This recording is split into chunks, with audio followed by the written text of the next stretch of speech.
America and to the republic for which it stands, one nation, under God, indivisible, with liberty and justice for all. Please turn on your mics.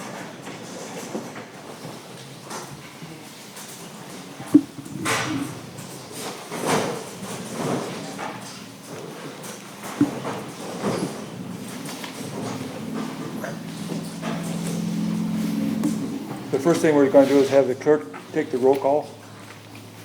Chairman Ames, Here. Commissioner Member Jorgensen, Here. Commissioner Member Piero, Here. Commissioner Member Schiller, Yep. Member Stockman, Here. Mayor Phelan. Present.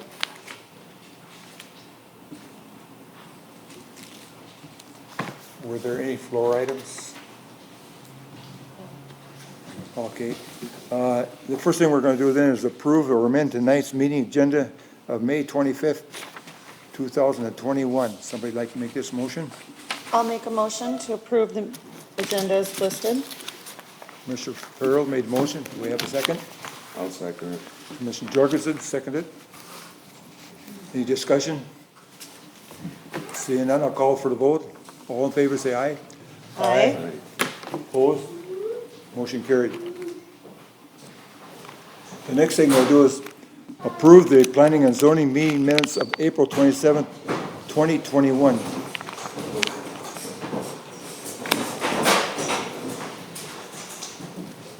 I move that we approve those. Somebody second it? I'll second him.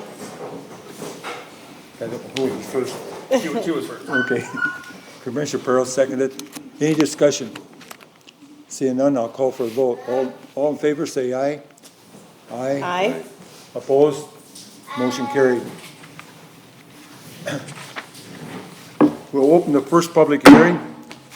It has to do with Gimo Outdoor Storage. Dan Gimo has requested allowance of exterior storage on property located at 19009 Rhinestone Street, pin number 28-33-25-44-006 and 007 through an amended intern use permit.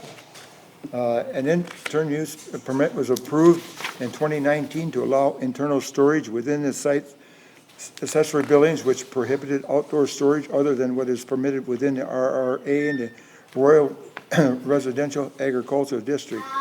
You know, I'm going to ask our planner at this time. She'll present what she has. Thank you, Mr. Chair. Yeah, this property had a interim use permit approved in 2019 to allow indoor storage in the two accessory buildings on the property. One of the conditions of that permit was no exterior storage above and beyond what is typically allowed in a residential area.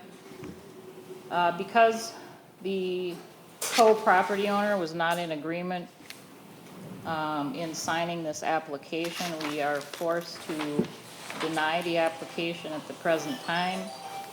If the situation should change in the future, Mr. Demo is welcome to come back and make application, but at this time the exterior storage would not be allowed. So the recommendation is to deny the amended interim use permit to allow the exterior storage. You may have noted there aren't any findings in your packet. What we'll need to do is just go one by one. Just go one by one, and we'll vote on it. But we need to list collectively the reasons for denial, and I've already stated some of those. And then the findings can be prepared for after the fact, and then for the council.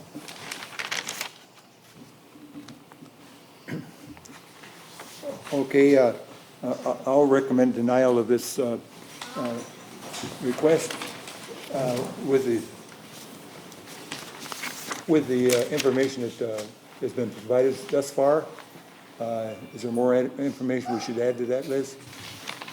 Well, the reasons would be lacking the necessary signature and the previous interim use permit, which specifies no exterior storage. Okay, somebody like to make a second to this motion? I'll second that. Commissioner Farrell seconded. Any further discussion? Seeing none, I'll call for the vote. All in favor, say aye. Aye. Aye. Okay, so, So it's clear in your denying, Mr. Chair, so that Yes. that all commissioners are in agreement with the motion. And Liz, if you have any other findings of fact that you need to have there, when you deny from a legal standpoint, you have to make sure you clearly identify why. And that all commissioners that agree with the motion are clearly identified. okay, that was my understanding. Did you all understand what So, reason why we denied it? Mr. Chair, is everybody good with that? And the main, one of the main reasons why exterior storage is not desirable in a residential area is because of the impacts on the neighboring properties, whether it be property values, whether it be views. And he has a use that's been approved above and beyond the residential use already. So I would kind of lean to that also, that it's not mandatory that we approve interim use permits. Those are discretionary. So if you're all in agreement with that, those are the reasons that I'll put on the findings. We all agree? I agree. Did I ask for the vote? Did I ask for? Yeah, you voted 4-0. Okay, okay. Mr. Kimo, you can go to the city council for the next meeting and that's, if you want to do it further up, do follow up with it, you can go with that. And I think that's the second Tuesday of next month. June 8th will be the final meeting. They make the final decision. Okay, thanks for coming. Okay, what we're gonna do is open the second public hearing now. The second public hearing is gonna be, the Toth edition, Chad and Megan Toth of Oh, you're missing, sorry to interrupt. Number 2 is the Schultz. Yep. Oh, I'm sorry, I missed it. Okay, I'm sorry. The Schultz variation, Donovan and Allison Schultz of 20066 Boss Street have requested a front setback variance to allow an addition to their home. The 1.57 acre property is within the 1,000-foot shoreline boundary of East Twin Lakes and contains steep slope above in a limited usable area. Now we'll ask the planner to present what she has. Yes, so they're on the eastern shore of East Twin Lake, and it is a very difficult property. This map is showing the functional classifications of our roadways, and I was just showing here that this part of Boss Street is considered a local street. So it's not subject to the additional 150-foot setback that is typical on a county road. We would just apply the 120-foot setback to this site. This is a survey that the Schultz had done. Their existing home is about 85.7 feet from the center line of the road. They're proposing to go 24.85 feet closer to the road and adding on a 4-car garage and some living space, and then converting the existing garage into living space. This is a little bit more detailed view of that.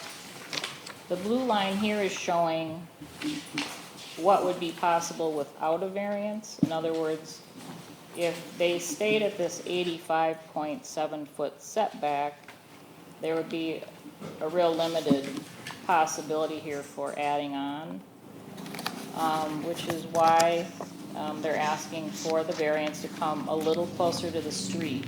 Now, if you can see behind here, this is a really steep bluff that drops about 20 feet or even a little more than that. The house was built into it, so it's considered a non-conforming use under the shoreland ordinance. In parts of the report, I spoke about needing DNR approval and that we may potentially need to advertise a public hearing for another variance from the setback of that bluff. I have since spoken to the DNR, and they are fine with moving forward without that. Because they're not increasing the nonconformity, in other words, they're not going any further into the bluff, they're going toward the street and away from the bluff. So, oh, you're right, I'm sorry, thank you. I've put my pointer on there. Thank you. So this is the bluff I was speaking of. And this blue line here is the setback of the existing home. The proposed setback then is 60.85 feet from the center line.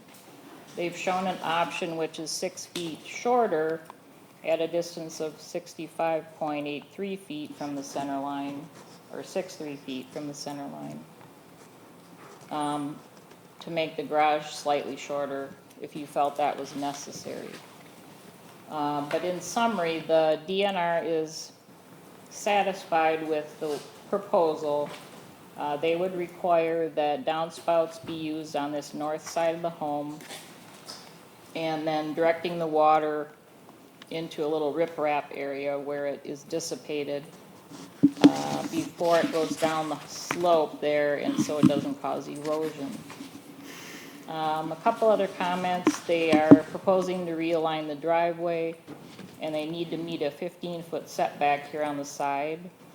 This house is 16.4 feet setback, so they need to shave a little bit off the driveway here to meet this 15-foot setback, and then the existing bituminous would be removed.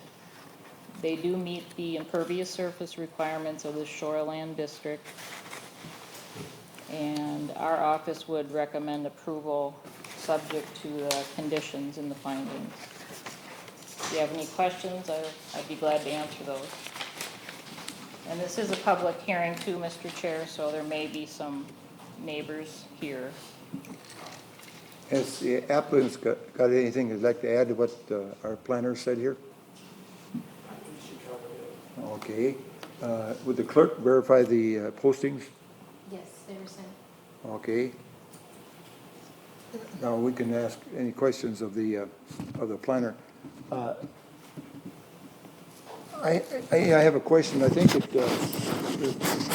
everybody that lives along there, the smallest setback from the road, the least amount is 67.4, right? It's about 2 blocks, 2 houses up from them there. Yeah, I believe you're right. You see, we're setting a precedence if we go down to 60 feet. So anybody comes in, they could eventually go to that 60 feet then if we go down to that. Well, not without a variance though, Mr. Chair. The same setback applies to everyone. I mean, they've gone through the special circumstances because of the uniqueness of the site and the limited usable area. They can't go any closer to the lake. They cannot go north and they can't go west. So their only option for an addition is going toward the street. Your job tonight is to determine if you're going to allow the extent to which that they're asking for the variance. They're proposing 2 options, a 40-foot option for the garage and a 34-foot option.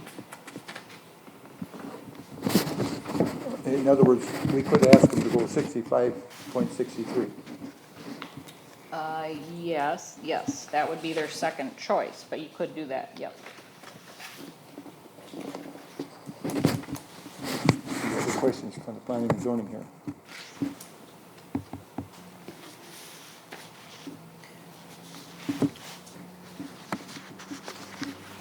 I just want to clarify, is the 34 feet is the front line? And then it's the 6 feet is beyond that 34 feet, so it's a 40 foot on the one side? Is that, Yeah. or is it 34 and 28? No, it would be, 34 plus the 6 feet. Okay. Just For a wanted to be 4-car garage. Okay, just wanted to or- be sure. Yeah.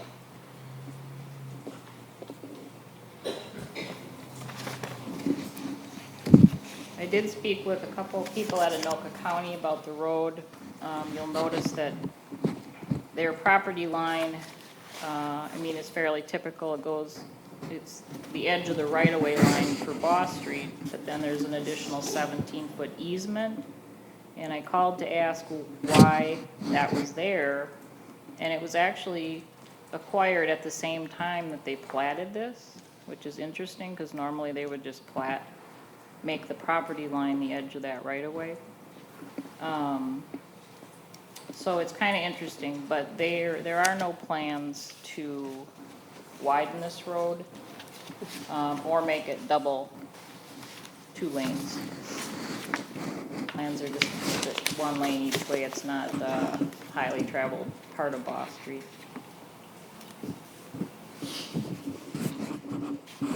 You're saying that the county has no problems with moving that driveway? Well, they'd have to get an access permit and work with the county on that part of it. But yeah, the sight lines, having been out there, the sight lines aren't that much different from existing to proposed.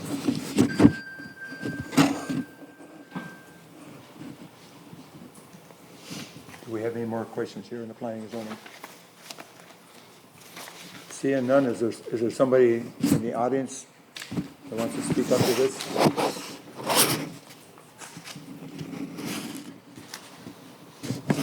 All the adjoining landowners with 1,300 and so many feet were notified. Right. So is there someone here that has a question? If not, we'll go back.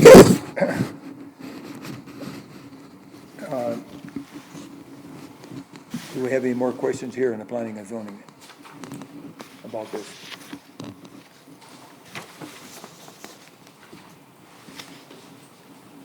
Again, I'll ask if there's anybody out here in the crowd that wants to speak up to this variance at this time. Seeing none, we'll close the public hearing. Now we'll act upon it.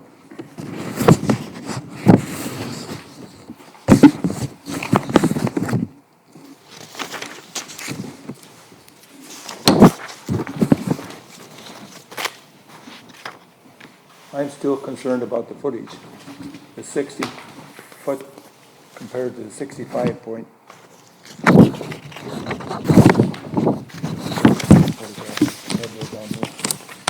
So you mean you're debating between Yeah. the 2 options? Yeah, I'm just, is that a big deal? The other home down the road, like you said, is 67.4 feet from the center line. That's the smallest one there. They're not encroaching in the right of way. Just as long as they know that the city could use that right of way if they chose to, but there are no plans for that right now. It's basically a city, it's your decision how you feel about that proximity. Like I said, they're going 24.85 feet closer than where they are now.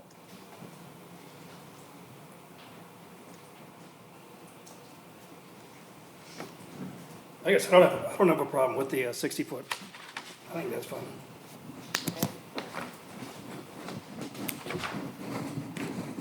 No problem? Okay.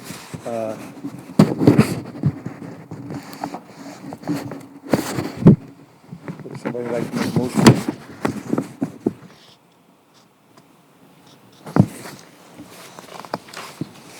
You want to review the findings and discussion items there before we make the motion? There's a number of things that are in the findings, Mr. Chair, that the recommendation that are, I think Planner Stockman said the DNR may have addressed these. We do have item D on page 5. Actually, item B, the structures in the, do we need a variance? They're not impacting the bluff zone anymore? Right, so that doesn't apply. Okay, item D, the septic system replaced in 2014. A compliance inspection may be required by the city. We should require compliance inspection, even though it's only 6 or 7 years old.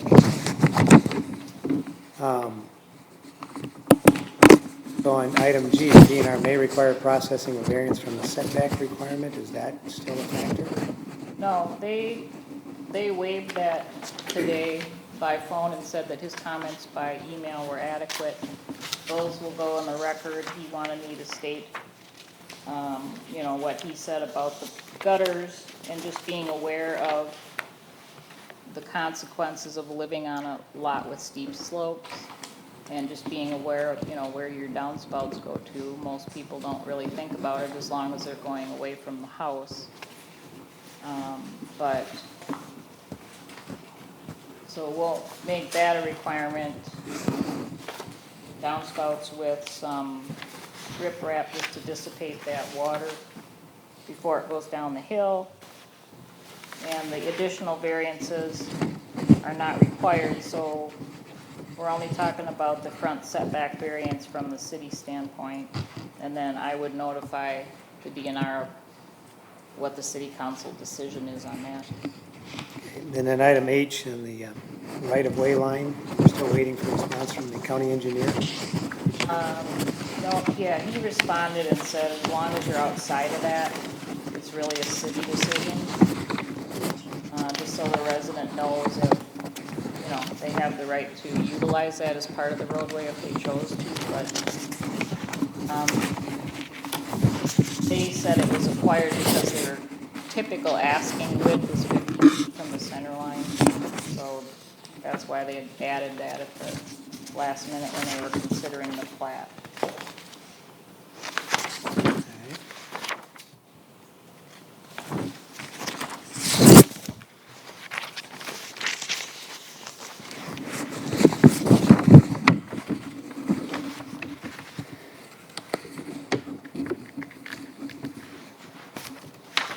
So if you're on page 2 of your findings, I would strike A and B of number 2, and we'll keep C and D. C requires the gutters, and then, and D is the compliance inspection. We'll strike number 3, which would be the purpose of the 17-foot easement. It was sort of just a placeholder, so I wouldn't forget about it.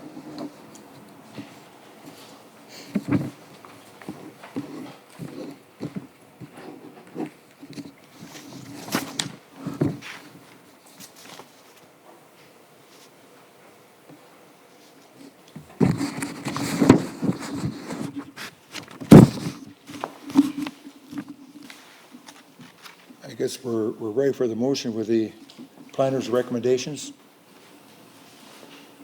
We've got one that is in favor of 60.85 feet. Any other thoughts on the distance? I would make a motion to approve this application for the variance for a 40-foot addition, the 60 point, where would it go? 8.5. Thank you. Yep. The variance allowing him to be to 60.85 feet from the road. With A and B striked in number 2, and then number 3 removed completely in the findings of the recommendations, so. Okay, I make a motion. Commissioner Pearl made the motion. Do we have a second? I'll second that. Okay, the motion was seconded by Commissioner Schillers. Do we have any further discussion? Seeing none, I'll call for the vote. All in favor, say aye. Aye. Opposed? Motion carried. June 8th. Thank you.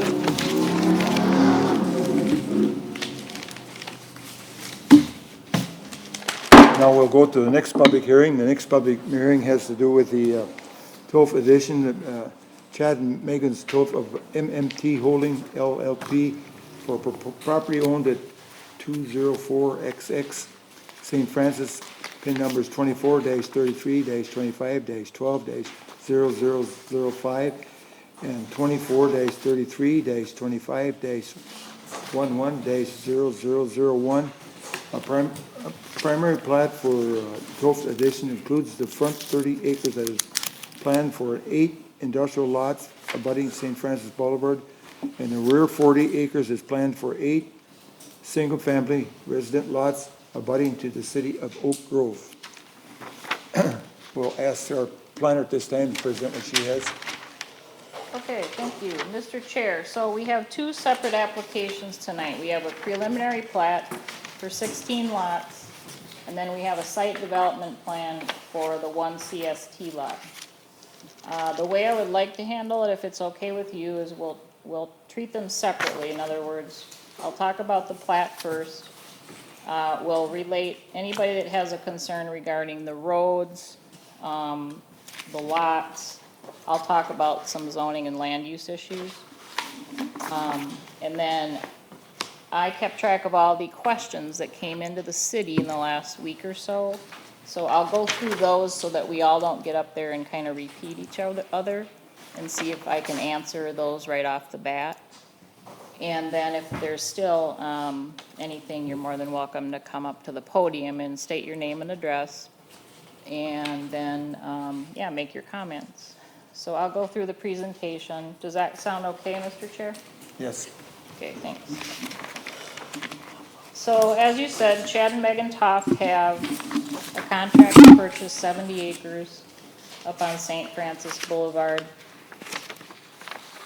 The property is the very northerlymost portion of our industrial zoning district. This was rezoned last year as part of our comprehensive plan.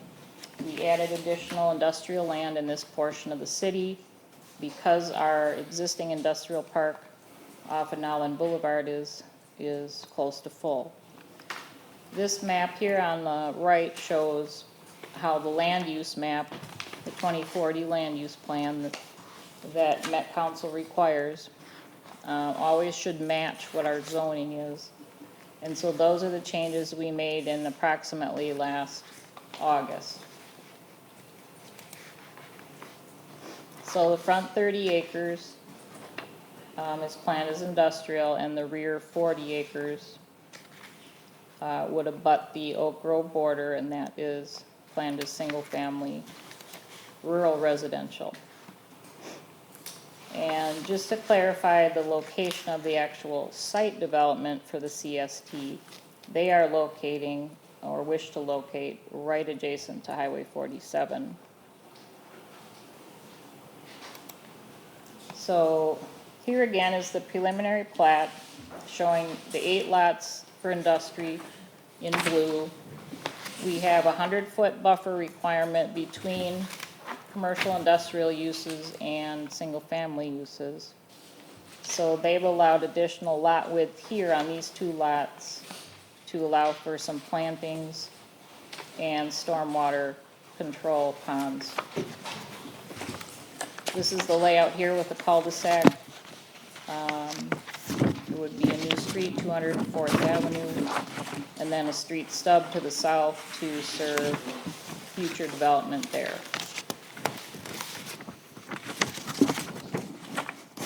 The plat again showing the formal delineation of the wetland boundaries and proposed building pad locations. People are not required to locate exactly the structures in those spots, but they have to show that, they have to prove at this point that the site can accommodate those, as well as the primary and the backup septic. So each site has a primary and backup septic location to meet the city's buildability requirements, which is our separation from mottled soil. So here again, we've got 8 proposed industrial uses. The top property, CST, is about 6 acres, so by far the largest lot in the subdivision. this shows what is proposed in part of that 100-foot buffer area, which is a pond and then a row of evergreen trees. So this is north of the road, and this is the 100-foot width here on the south side. So they're sneaking a stormwater pond in here between these two wetlands. And again, the row of evergreens. This map shows a frontage road plan that the city adopted in 2013. Because Viking Boulevard may someday be a divided highway, the city wanted to ensure that we have good access in and out of our major four-way quadrants. And so this is just showing that what they're proposing, that street stub going south here, this is the property up here, that it provides access down into this, into these other properties.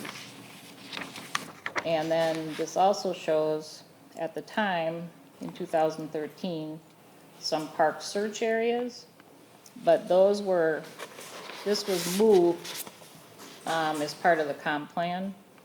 So it doesn't necessarily include the existing property, but the city has a choice, and we'll talk about park and trail dedication requirements and whether or not they have a cash donation or they build a trail or they need to dedicate parkland.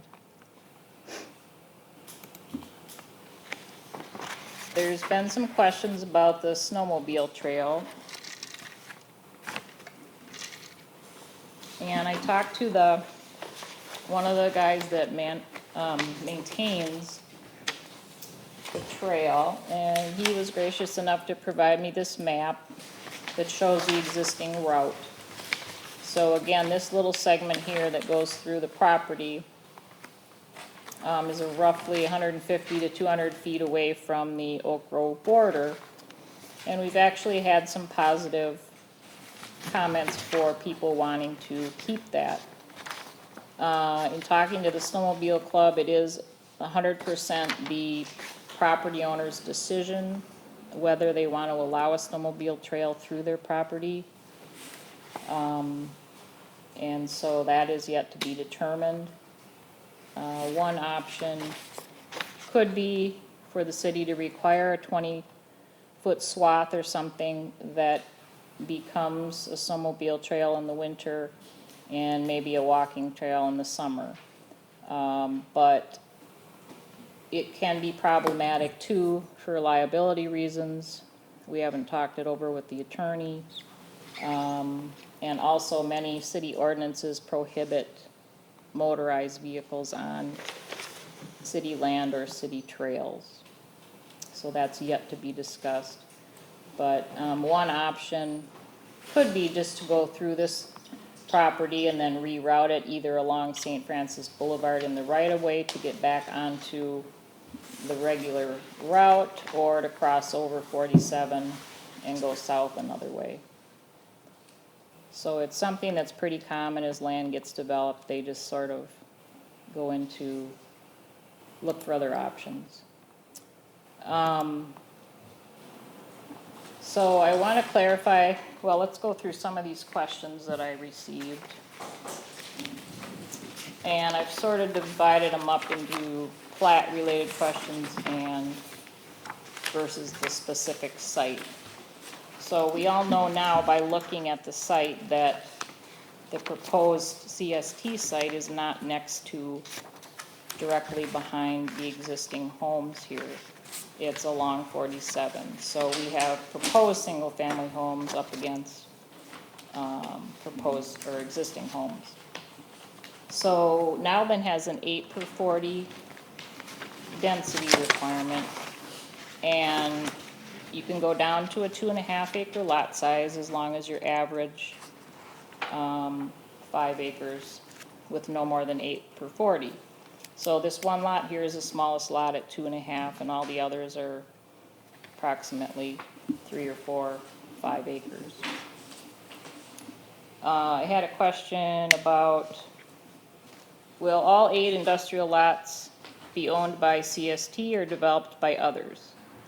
And the answer is that they would own these in the interim until they could plat it 2 different ways. They could plat just as 1 lot for themselves, and they could plat the remainder as an outlot that could basically be farmed until they're ready to sell. They can final plat any of these preliminary plats in phases. So it's basically their decision, but they would own the underlying land until they sold off other properties. So each time, well, the whole reason that the CST site, the actual site development, is here for an interim use permit for their outdoor storage. It is a permitted use in the industrial district, meaning that they're not doing any manufacturing and there's no wood chip processing and no coloring to be allowed there.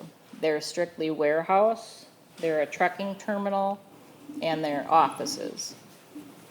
So one of the reasons we require an interim use permit is so the city can put conditions on this development, and we could be as specific as saying no wood chip processing, no wood chip coloring, no manufacturing of any kind. There's always zoning. Anytime the use changes, there's a zoning compliance inspection. So we're very specific. When we approve a project, we create a findings that is recorded against the land. So there is that assurance that if they're not abiding by that, then they would have to come back to the city for any additional approvals, any additional public hearings. But the Toffs sold off that portion of their business. They no longer operate the wood chip processing and coloring. So that is not even on the table here and now then. So what I was going to say is, so each time when these lots are sold, including the single family lots. Excuse me, Mr. Chair. So Liz, just to clarify, it's not in the offering now, and because of the conditions that will be discussed at the next hearing, it would not be allowed as part of the conditions. So if they decide to get back into that business, it wouldn't be allowed on this site without a public hearing. Correct. Okay. Just to Okay. clarify that it's All not right. currently there and isn't there in the future at this point. Right. So they just, yeah, they can't change what they want to do midstream without coming back. So each time a person, whether it be industrial lot or a single family lot, is proposing something that's permitted use in that zoning district, there's no public hearing required unless somebody has outdoor storage in the industrial area, or is proposing something that's, requires another public hearing for any reason, similar to the variance that was before this. So you wouldn't necessarily know when these homes are going in, but they would be required to meet all our requirements, impervious surface and height and building materials and all sorts of other things that we review when the building permits come in. Let's see. How far back on the property will the CST activities take place? I just showed that, how far away the proposed site is from the existing homes. Will there be additional taxation for road maintenance due to increased weight and traffic of large vehicles? No. The streets, especially in industrial areas, are designed to a certain standard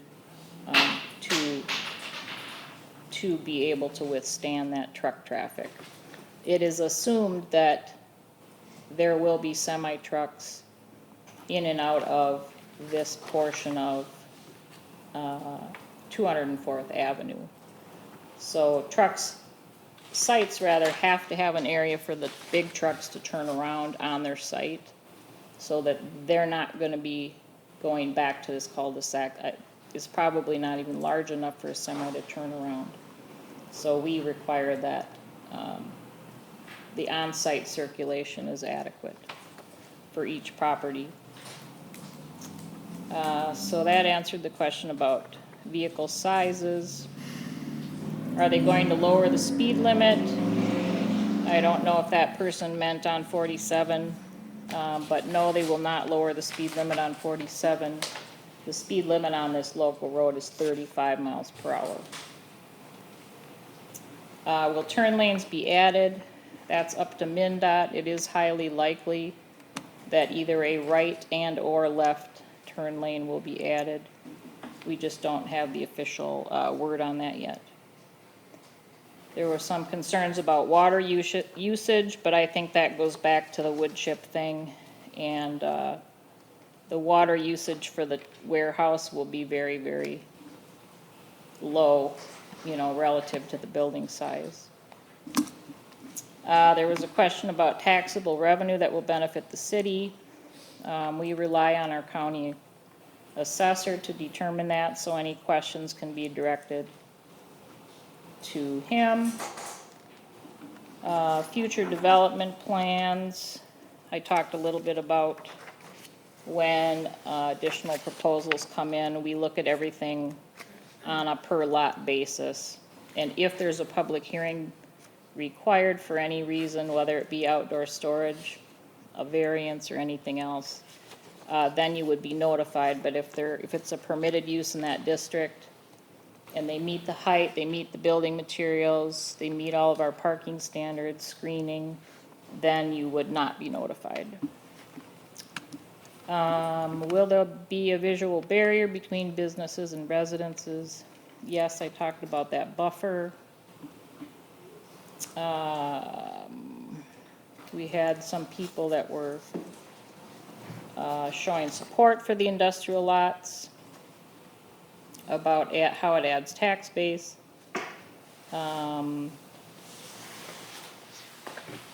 If a business with large trucks, oh yeah, turn lanes, it's another turn lane question. Will there be certain hours and days that the majority of trucking traffic will be limited? Their general hours are 7 to 5, but trucks can come and go at other hours, which is why, you know, we try to segregate the industrial areas close to the main roads, so they're not going through the residential areas. Let's see. Yeah, again, support for additional residences here. And that the residential against residential was good. So that was the extent of the questions for the preliminary plat. At this time then, Mr. Chair, I think I'll give it back to you and let the commission. Okay, this, I don't know if the Puffs are here, but do you have anything? They are, yeah. They are here? Okay, do you have any comments that you'd like to make? Get up to, turn the mic on there, please, too. Push the Press button. the little, just touch it. Whoops. Craig Geisler, 5453 Verde Valley Road, Northwest. I got a question about the frontage along 47. I come from a town, we're new, my wife and I are fairly new up here in Malden, love it. The question that I have is we come from a city that developed along the main road going through with industrial properties. Industrial properties are necessary, but I think, is there any type of a visual buffer, either a berm with foliage on it, like trees, pine trees, along 47, along with fencing, to obscure some of that so you're not, when you're building in a big farm field like that, it's going to look like an airport with hangars when you first start to build out there. When you first platting this is the time to require some visual barriers. It separates going through a tunnel of warehousing districts or manufacturing to having a little bit of, you know, oh, you know, there is stuff back in there. You know, is that something that's been considered with having like a berm with foliage, that type of thing, to kind of obscure some of the buildings that are gonna be back in there? Has that been talked about, even along the undeveloped part of the industrial area? You know, that is an added expense to the builder, but now is the time to discuss that instead of after the fact. You know, once they're in there, you're always looking at that. And I drive by it every day, as do probably most of us. It'd be nice to keep that rural look and still have the industry or the other homes that are up here, just something a little more visually appealing. You know, has that been considered? That's the only thing I have to say. Okay, thank you. Mr. Chair? Yes. So, yeah, we didn't open the public hearing yet. No. So go ahead and offer, if the Toffs want to say anything, they may. Oh, I Or thought that- Their contractors here as well. No, wanted, anything? No? Okay, just wanted to be sure. So if you'd like to have public comment now, you may. To answer the first gentleman's question, First of all, I'm gonna ask the clerk here to verify the mailings, Yes, okay? You go ahead if you wanna, I just was gonna say, yes, we do have screening requirements. Usually it's on the individual site, based on what the outdoor storage may be or the type of use going in, so we know how to screen it. You know, for instance, the Toffs have a lot of semis storage, so they're going to a 10-foot fence instead of 6 or 8, which is great, yes, with vegetation on that 47 side. So. does anybody on the planning and zoning have any questions they'd like to ask? Having to do this.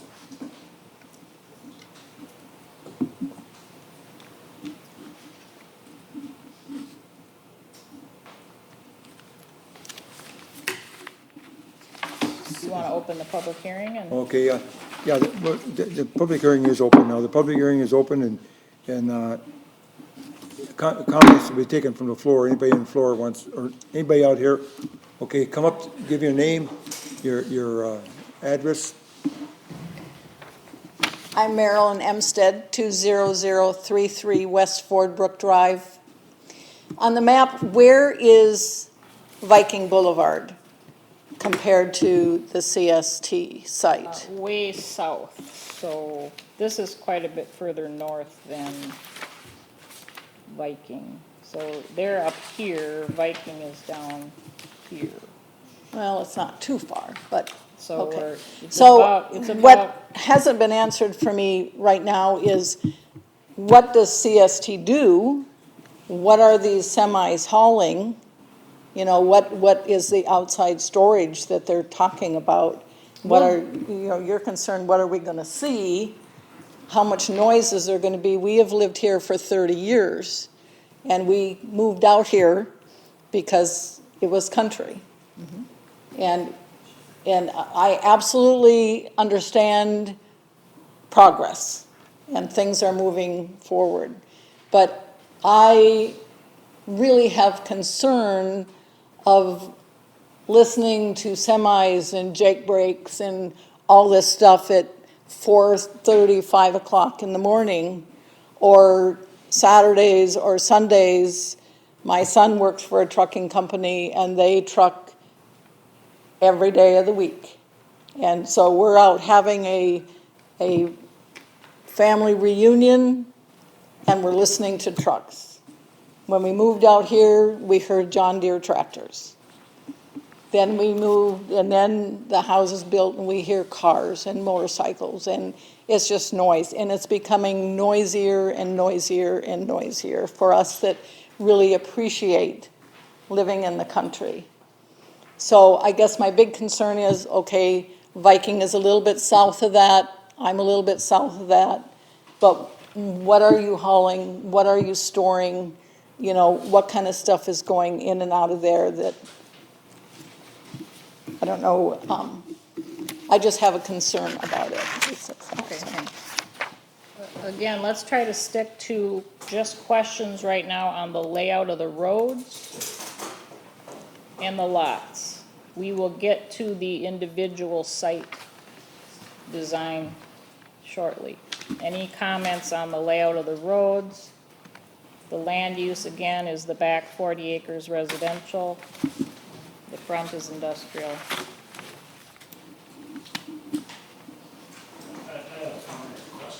Okay. Just try not to repeat what's already been discussed. Sure, I'll do my best at that. Justin Pierce, 20410 Quapaw. I had a question, if you could clarify just a little bit on the CST site, exactly, is the access to exit the property going to be off 204th, or is it gonna be off 47? And then a follow-up question, if we could take a look at the residential area and the plat plan for the residential area, it appears as though there's a lot of wetland that is going to be encroached on with the addition of these homes. I'm wondering, and that's probably true for both the industrial and the residential side, I'm wondering how the water drainage and the appropriate, what appropriate measures are going to be taken in order to be able to prevent any seepage into the water system from the wetland standpoint, and how that's going to be protected. So the first question is access to the CST site going to be off 204th, or is it going to be off 47? 204th. Okay, and so are they building the entire road at that point in time, or are they just building the first residential portion, or the first industrial portion? That's yet to be determined, but at a minimum, they would be required to build it to their lot width, Okay. right up to this end point. Do we know yet what kind of access from 204th will be allocated to 47 at that point then? Will it be, how will these trucks be turning onto the road, is what I'm asking. That's a pretty heavily trafficked road, especially in the morning and the afternoon, and there's a lot of people that zip down there. Big trucks Right. pulling in and out of there is gonna be dangerous. It's that's MnDOT's decision as to how they treat this intersection. Whether it's just a right turn lane, a left turn lane, a passing lane. Can we pull up the residential plat plan? That's right here. Can you? Is there a higher detail version, or is that it? No, there's no impacts at all to the wetlands. That's one of the criteria that the state requires, is first and foremost avoidance. So, there is our stringent state laws regarding wetlands. There's a buffer required along all wetlands, minimum of 15 to 25 feet, depending on the type of wetland it is. So they're not proposing any filling or anything to the wetlands. And there's also a very stringent review process under state law for stormwater control. Right. And they create those ponds that collect the stormwater and filter it out before it's released into the natural wetland. And so And there's. have there been any soil studies or geo studies on this? Oh, yeah, area? they had to do all the, they'll be back again too, because there are some revisions required. So, the plat will come back again, not for a public hearing, but if you all watch the city's website, it will come back for various, considerations Okay. in coming months, so. I think the other questions I have are probably more on specific use, so I'll save those until. Oh, to the site, okay, thanks.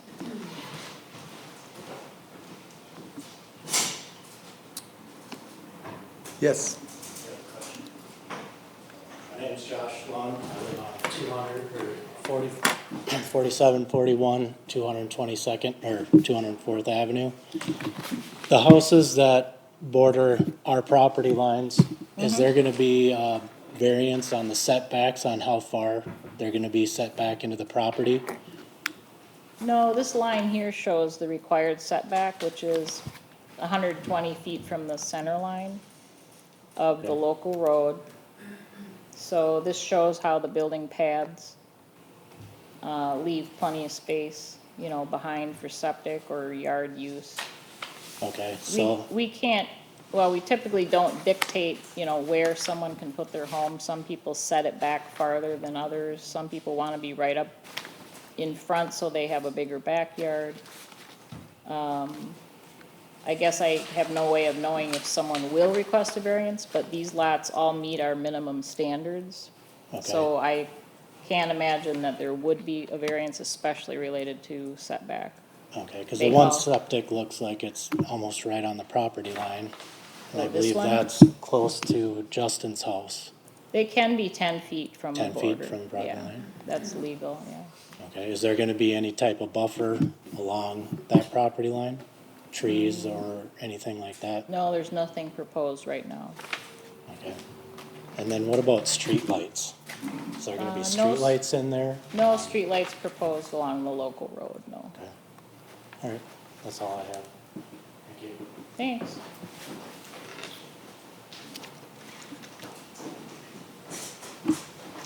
Melissa Pierce, 20410 Quapaw. That's my backyard, right to the right there, so we will look out at whatever is gonna be built.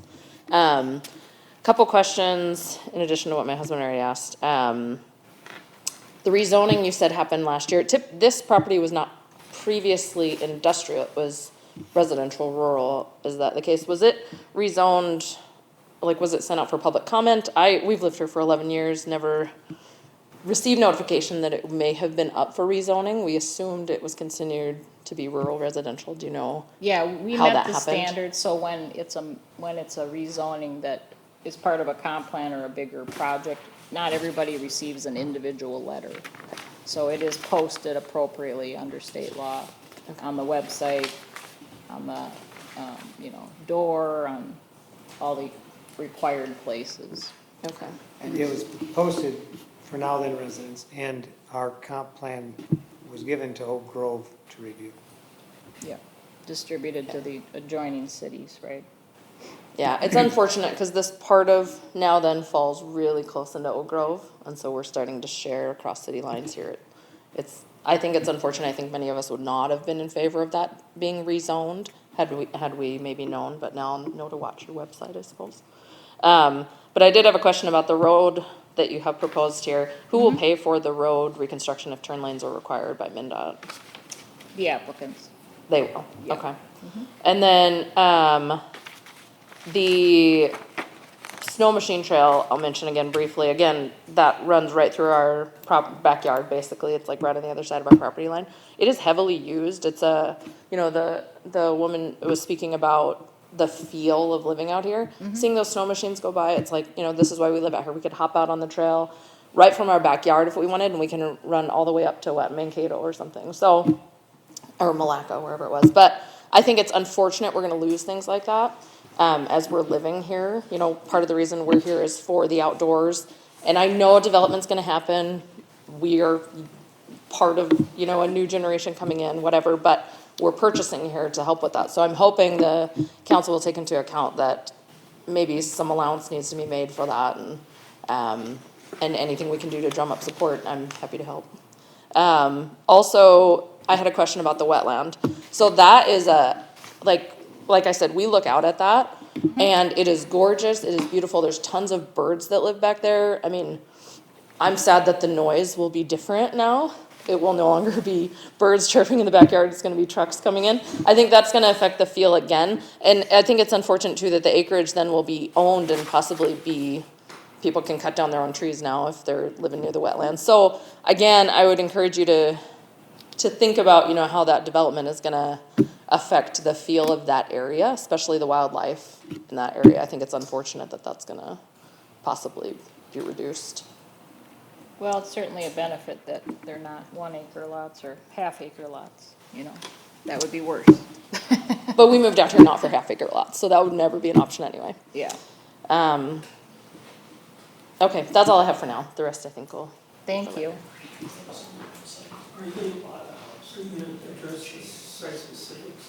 Yes, we will do that, yeah. Okay, thanks, Al. Anybody else for the preliminary plat? I just had a quick follow-up question, if you don't mind. Okay. On the residential lots on the easterly side there, you mentioned Josh's question was, what's the setback for everything on that side of the property? You mentioned 10 feet. Do you know what it is in Oak Grove right now? you know what the requirement for setback is? I do not know Oak Grove's. Ours is a 35-foot setback for the structure. Okay, is that for any structure, or is that for just the primary structure? No, that would be an accessory building or a principal structure. Okay, so any structure built on the land has to be a 35-foot setback, but the septic systems are allowed to be a 10-foot setback? Right. Okay, Yeah, most people don't infringe that close when they have, lots this large. It's usually when they're tight on space. I mean, these are nice lots. They're not, Sure. there's nice usable area. They're not real pinched in here. sure. And do you know, is there, I think you mentioned it before and I missed it, what's the setback from the wetland area? There will be drainage easements established around all the wetlands, Okay, which is typically, it's either at or outside of that buffer line, and that most buffers are 20 feet. So you have to allow that 20-foot natural vegetation to remain, and then not necessarily mow up to that wetland. will there be continued access to the wetland area back there For the public, you mean? for the public? No. These are all proposed as private lots. Okay. All right, thank you. You're welcome, thanks. Anybody else like to address this?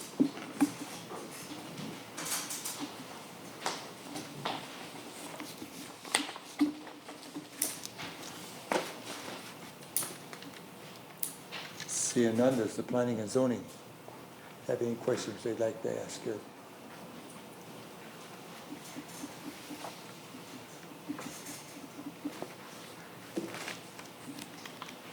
And I'll come back to public, yes. Are they planning to develop it, or are they gonna sell it off? Yeah, They're not development companies, is my understanding. right, well, anybody can develop, but yeah, I don't know if it may happen this year, next year. What they can do is, like I said before, is just final plat part of it in phases, if they want to focus, for instance, on their building this year and not final plat it till next year, it could be farmed for another year, But they bought the entire property, not just the front. Yes, they bought the whole 70, is under contract, right? To clarify, I believe what she's kind of asking too is they can't just go out and build on the farthest lot without all of that Oh, right, roadway being put in. correct. So they can't just put in the farthest house lot. It does all have to be done in an order. Orderly manner, right, so without, the road would have to go in, starting at 47 and then progress east. And there's a temporary cul-de-sac proposed here.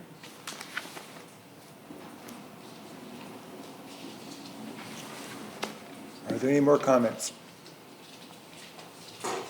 My question hasn't been answered yet on what CST is and what the trucks are hauling. That's coming up Oh, in I'm the sorry. next, Okay. yeah, thanks. We I have a didn't, second public hearing after this one to discuss that. I didn't forget you. Okay. I'll be good. So are you going to approve this right now? This is a recommending body, so they would make a recommendation to the city council. These plans have to be revised, again, before they come back to city council, so there might be like a month delay. But this will be the public hearing, your chance to speak on it. So even after revision, there's not going to be another public? There's not another public hearing, right? You can you can still do, speak at floor at city council, or you can submit letters or emails, again, to me is fine, or to the city. If you have, those changes and revised plans will be posted for review, though. Yeah. Sure. Mr. Chair? Yes, Mayor. So just to speak to that, at the city council meeting, there won't be a public hearing on it. We do have an opportunity for people to give floor presentations up to 3 minutes. Typically, they're not for things that are on the agenda for the council. So this really is the opportunity, if you have something to speak on this, this is the time to do it at the public hearing. If you have things that come up later, put it in writing, get it to the office, and they will get it to the council members. And as Liz said, this will take a little longer to prepare, so it won't necessarily be at our June 8th meeting, but it'll be at our July meeting. It's not intended to bury it in the summertime, but that's just as quick as we can get to it. So. And anything you submit is part of the public record. Go ahead, you have one more question? I do, I'll speak more frankly then. This is my last chance. I am curious how we would get this rezoned back to residential. Is that even a possibility? Is this done? Is this over? That was done in a 2040 planning with probably very minimal public comment. I would fight to rezone it, to be honest, if I had the time, and I would take it on. So I'm curious what that would take.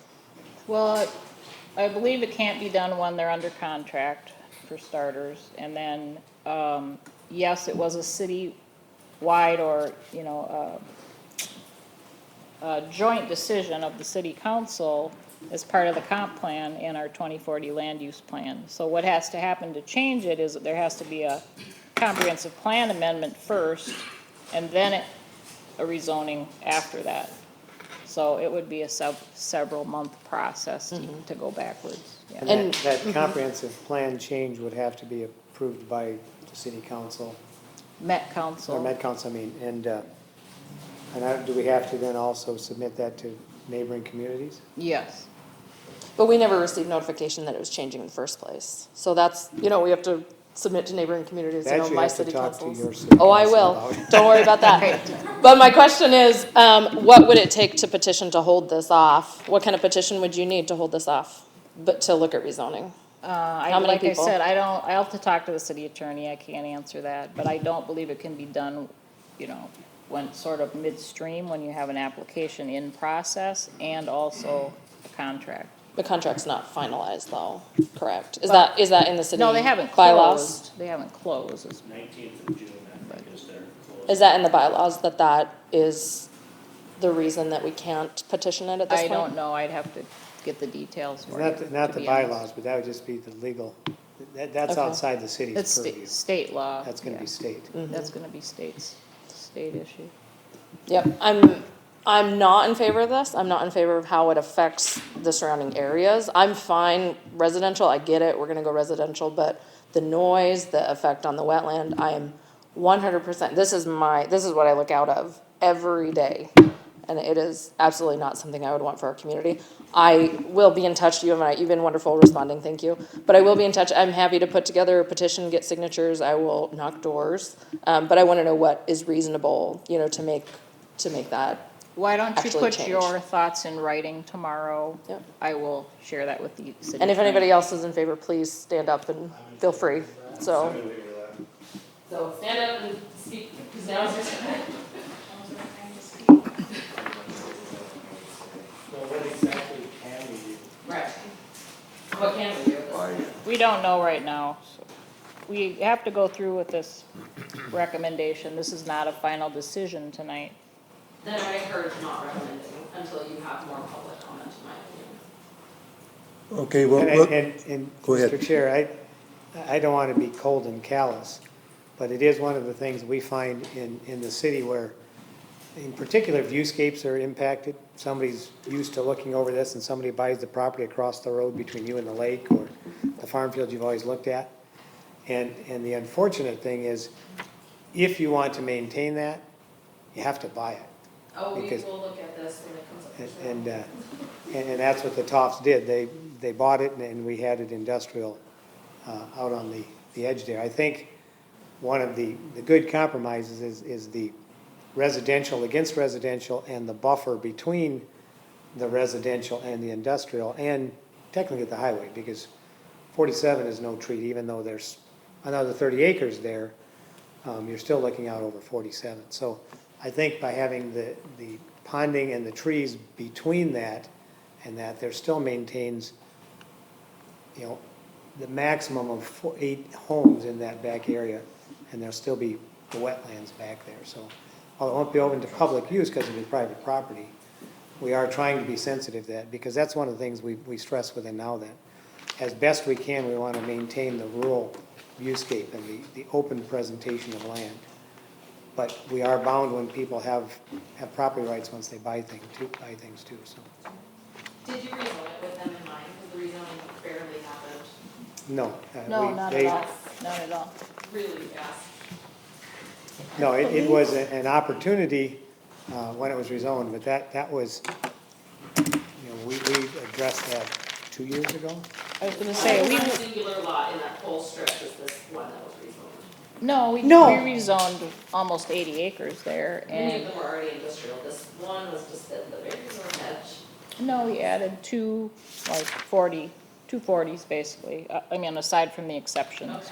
But no, that was done But- a number of years ago, and What she this, said last year. 2 years. 2 years. To be honest, yes. I'm looking back at notes, and we did rezonings and comp plans back in 2018. We started, in 17, talking about land use changes.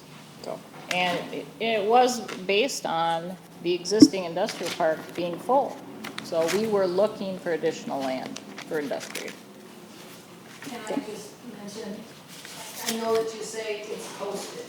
It's posted on the door at City Hall, it's posted on the website, but as people move out here, we're busy developing our houses, we're working, we're doing our everyday things, and many of us don't even know where City Hall is, let alone what the website is.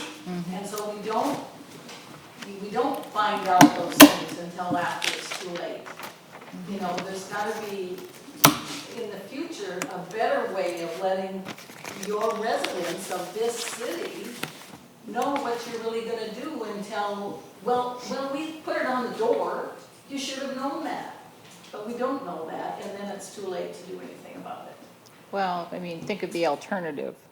You know, you can't expect the city to send thousands of letters. No, but there's No, gotta but be the blue sign some. went up in the farm field last week, saying Yeah, this is right, proposed for me. That was the first time That it was was up. last week. Yep. Yeah. That's the first I heard about it, and I'm on this website quite a bit, but obviously not deep enough. Yeah. You met the state law. I think the concern that I still have, I understand the need for growth, I understand the need for future development, I understand the need for additional industrial zones, and when we brought the property, I knew that there was gonna be things behind it eventually. I think the concern that I have with going forward with the recommendation today is based off of a significant number of unanswered questions. There's a lot of things that we don't know right now that would allow this body to be finished with comments, right? And so right now we know they're gonna make changes to the plan, but we don't know what those changes are gonna be. We don't know how they're gonna look. Maybe the changes they're gonna make are significantly beneficial for those who are directly impacted, and maybe they're not. So my concern is that we are closing this meeting today with a recommendation, and then there's no further opportunity for anybody to have any additional comments. And so with that in mind, I would request that the recommendation be to hold a recommendation, to withhold on making a recommendation today, resolve the issues with the replanting, and then come back again before a council like this, where the public has an opportunity to provide input and comment before making a final recommendation. Otherwise, there's a significant opportunity for changes to be made that are that have a negative effect or a detrimental effect to a number of different people, as you heard here tonight, without any further comment. I will make this comment. I've been probably around here longer than all of you. I don't like the changes that. Probably combined. Pardon me? But I'm gonna say this. I don't like what is happening, I don't like what's happening here now. And I've been on this commission for quite a few years. And I don't like some of these things, but this is what's happening as time goes on. There's all kinds of changes we gotta accept, and it's hard for me to accept them too. And I'll be honest with you, the most time we hear any complaints is when something affects the individuals. That's when people complain. Otherwise, they're not even interested in what goes on in our city, or even the cities that are right next to us. They don't care until it's right in their backyard. Then that's when they get concerned. But this is something that we've been working on here for a number of years now, get more industrial area. Right here, our industrial area in town, we don't have any more room. And so the ideal places is going along the main roads, which right out here on 22 and also on 47. And that's what we did as a city. We looked at these areas, and this is the only places we really have to go to be able to support the industrial. And so I understand where you're coming from. Things that happen in my backyard. I had a snowmobile trail. They came and put it in by my place. I wasn't told about it. They came in and put it in without even talking to me because it was on the county right-of-way. They came in and started cutting trees down on my place. So they go a little bit further out. No, I didn't like that either. Well, fortunate for me, they moved the trail, now it's over here. But I had to accept it because change is gonna happen. And I'll say this, it's really hard to accept change, especially for somebody my age, it's a lot harder. But I'm gonna say this, we're just gonna have to go on here and finish our meeting here. And unless you have something really important to bring up here at this time, we're gonna go in and. I have questions about CST companies. Come up here. We're not, No, not there yet. Not allowing that yet. Oh, well, that's the next That's hearing. the next public Next public hearing. Okay, So I think that goes back to the comment that I just made. That's the next public hearing. So we don't get to comment on what's happening on this property until after the recommendation has already been made to go forward. And that's the concern that I think we have. I think that the concern I have, and I completely agree with you, change is hard, it's gonna change, we're gonna have things like this happen. I'm not as much concerned about the industrial zone going in, I'm more concerned about what's actually going to happen at that site as a trucking depot, given that the infrastructure of Highway 47 is not built for that. I mean, I'm an engineer, and I know that roads are built to a standard. I also know that adding an additional, for every truck they have, it's basically 10 Chevy 1500s that's going to be driving up and down that road. I know that the ingress and egress out of that neighborhood is not designed for trucks going in and out on that road. It's a huge safety concern. We just saw that safety concern up in St. Francis when the young ladies were hit because a walkway was not designed for that purpose. And so I think that that's where my concern is. We have a lot of unanswered questions. We have a lot of things that we don't know yet. And until we have an opportunity to know those things, it's not fair to the public, it's not fair to the city, it's not fair for those who will have to accept that change. Eventually, we will have to accept that change to just blindly move forward without an additional opportunity to have a discussion. But it is a trunk highway, it's MnDOT's decision, it used to be Highway 56. I've been here a long time too. And now it's Highway 47. Right. It's a major collector roadway. there's no question. It's a trunk highway, but it's, Scenic byway. Now, we're gonna go on here from here. We're gonna close the public hearing this time, and we're gonna act upon it. And the first thing I'm gonna ask the planner if she'd go over the findings of facts. Yeah, there's quite an extensive list of findings, if you want to go through those. Yes, I think it'd be a good idea. Many of those include the engineering. I believe that Comments. some of these recommendations and findings might help answer some questions for the seated. Yes, that could very well be right. Do you have the findings that you can project? I do not. I didn't think they'd be readable up there, but you can go through them.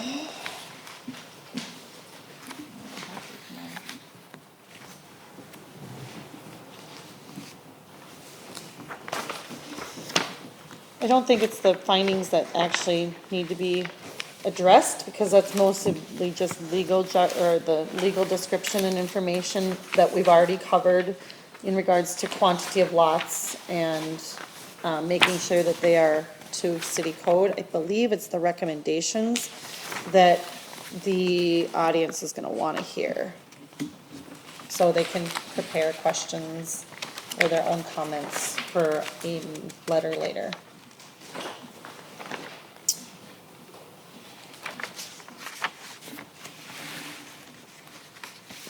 Okay, so do you want me to go through these? There's, you know, there's everything for very minimal things, like instead of Tonto Avenue, it should be Tonto Street.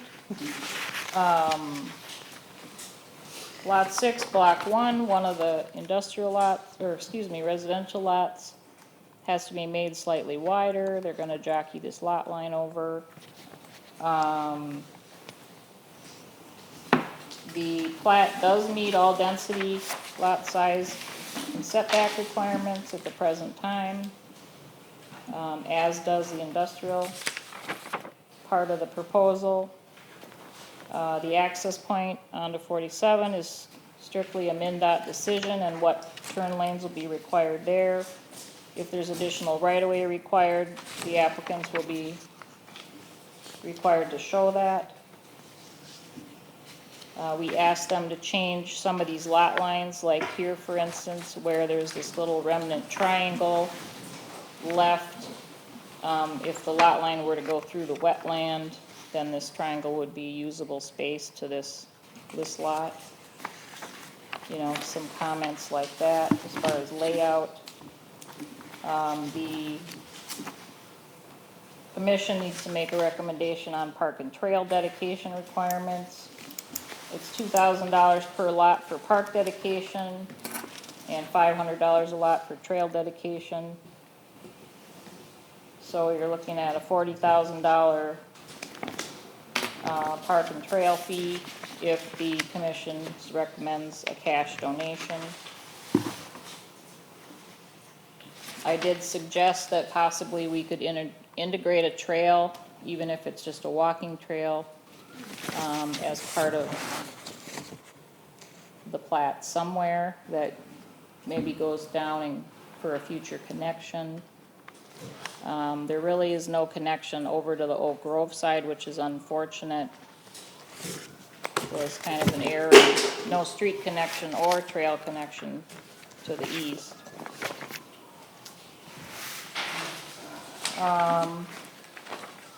Drainage and utility easements shall be provided over all ponds, overflows, wetlands, wetland buffers, to the limits of the 100-year high water level.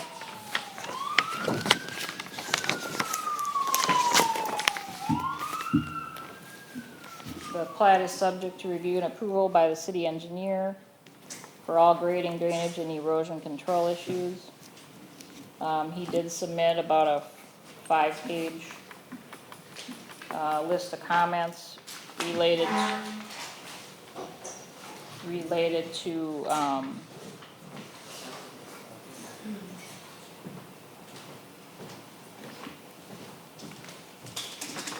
mostly the stormwater changes. The wetland delineation report has been received and is currently under review. The TEP means a technical evaluation panel. There's a group of people that go out and validate the wetlands. They did flag some areas that have to be added. They were pretty minimal, but that is pretty typical. So they would update the wetland boundaries.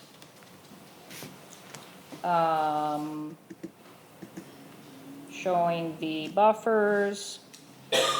Septic sites cannot be located in drainage and utility easements. Well placement is subject to Minnesota Department of Health and state law. Any existing healthy trees are maintained to the extent feasible.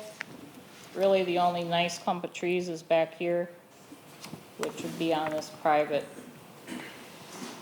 property.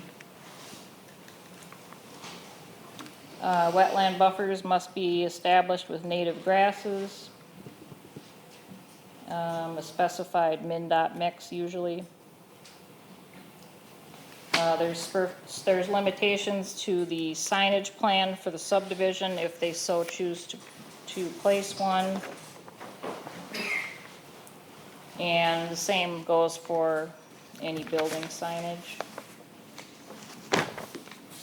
Revised plans are submitted which reflect the changes identified herein. All the lighting on structures has to comply with the ordinance and be downcast and hooded so it doesn't shine onto adjacent property. There's minimum floor area sizes for the single-family homes of 1,200 feet for a multi-level or split-level home and 1,800 feet for a rambler. That excludes any garage area. All the commercial light manufacturing uses have a minimum floor area of 2,000 square feet. And, yeah, that's it. So those are pretty standard conditions, and they do safeguard, you know, they all address many parts of state law and wetland law. So most of the changes you'll see before council meeting would be related to stormwater and just how it works.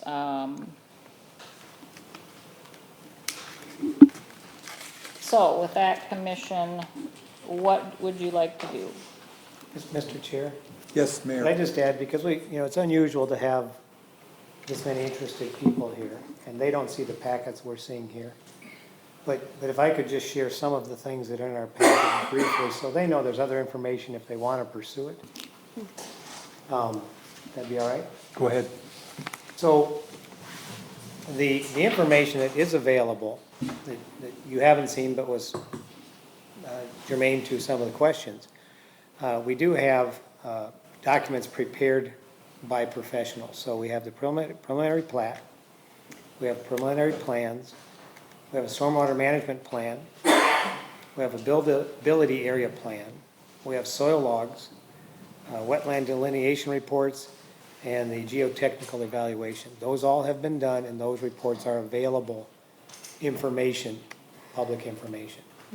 In addition, there's site access, vehicular traffic, the question that you had on the access in the state highway. Because 47 is under jurisdiction of the MnDOT, they've stated there appears to be a hill in the property to the north that may hinder site distance. The new street access must meet all MnDOT design and safety criteria, including site distances for MnDOT's road design manual. So the applicant's responsible to obtain a permit from MnDOT for the proposed access and shall meet all conditions of said permit as a condition of city approval. So there will be a copy of MnDOT to review and permit accordingly. There's also information on the roads within the plat, curves and speed limits. The preliminary plat, the grading and erosion control plan and all the details for that. The wetlands and the delineation report and the impacts there done by the appropriate agencies. The stormwater report is part of that packet. Suitability of septic sites, individual wells and water supply. So those are all additional information that has been prepared, that hasn't been obviously discussed in great detail here, but is available to the Planning Commission and then to the public if you want to see what the professionals have done in preparing the information prior to this recommendation tonight. We also had sorry, you were done? Yep. We also had a kind of a chat about it last month, if it was something that they should put together to do and how we would like to see it done when it came to the roads and lot sizes and quantities of lots. Last month, if you want to look up that too and listen to that video, because we did discuss this last month too. Is that information available online? Should be. Yeah, we could make any of that available. Yeah, because we have a big packet like this here. We've got more information than what you've got. Yeah, and it should be available to you, yes. Just a matter of finding it. Sometimes it's fun. Is it just on that same principle or the, Yeah, It should be. under the planning and zoning Minutes for tonight. minutes and meeting, yep, yep. Should be. And those individual reports that I mentioned won't necessarily be in that packet you have there, but they are available. Yep. I love that. It's 27 years ago. You can just go online and print them yourself, or, If there's a difficulty, our clerk treasurer and our assistant, these are our office staff that will be able to answer that, so. Okay, Mr. Chair, just one more comment. yes. I did get a email letter from MinDOT today, and they are gonna require, traffic, what's the word? Traffic, truck, determination of the volume of trucks going in and out. So it says trip generation is the word I was trying to think of, calculations, which is typical of any development, and that will determine the turn lane requirements in part, and as well as the daily traffic on 47.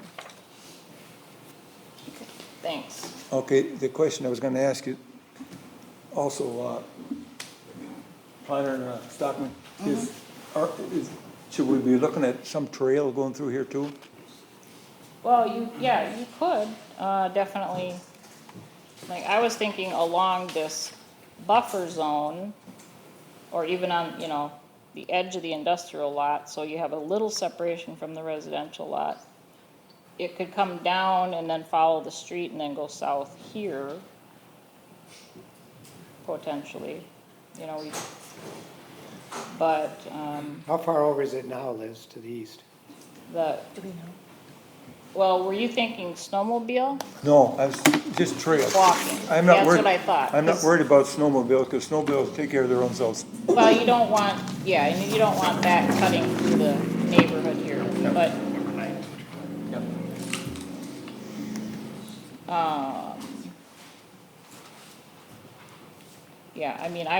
that would be my walking trail recommendation, unless you do something along 47, but you've got these wetlands in the way. You could potentially do a trail along this eastern border, but then you've got this wetland too, so it is a bit difficult, but in order to connect like up to Verde Valley and through whatever subdivision happens there, and then you could follow the street and then down this way, you'd at least have a trail. And again, this was not part of the park search area.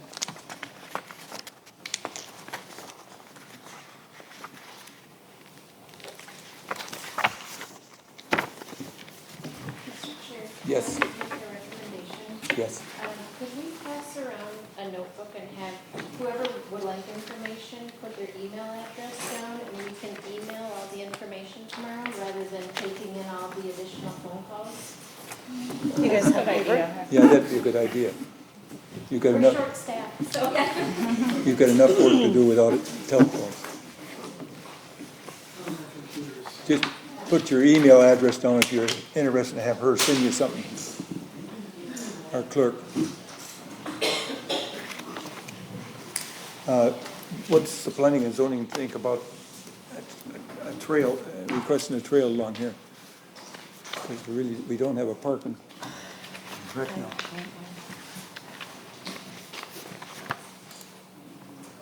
They did have a pond shown here in part of this buffer area though, so we'd have to work with the engineers on it, but we could see if it's a possibility. This side is just a little more open, but you'd have to go further east to avoid this wetland.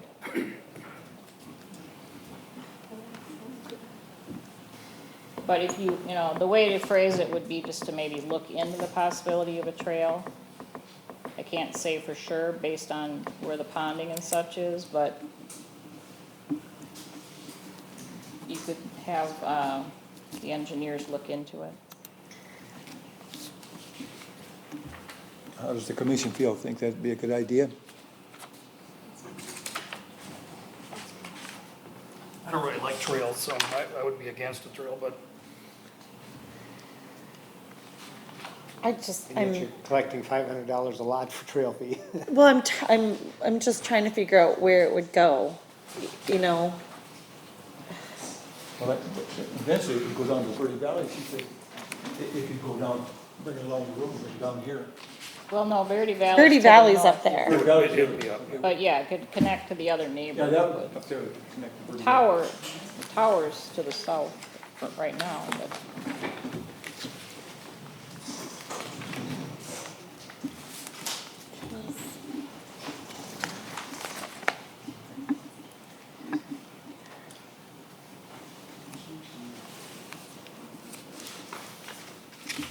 Well, where do we go from here? Somebody like to make a motion? I make a motion that we accept this, this plat with the findings of facts that we got in there, and also to look into maybe a possible trail also in here, in this development. Do we have a second to this motion?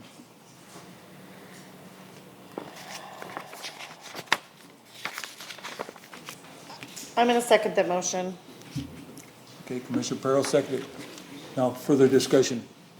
So there's not a trail for sure, we're just looking We're into We're it. just looking looking into a into it. possibility. Just looking into it. I don't know where it would go. Who's looking into it? The The engineer. engineer. Engineer. Yep, Because of that buffer. yeah. Well, and the wetlands, just trying to figure out where it would go. Yeah. I mean, right now, it stops and starts at the edge of a property and it doesn't go anywhere, so that's why where would it go? If we did put one aside, if we did put set a dedication for an easement for it, where would it go? Where could it go?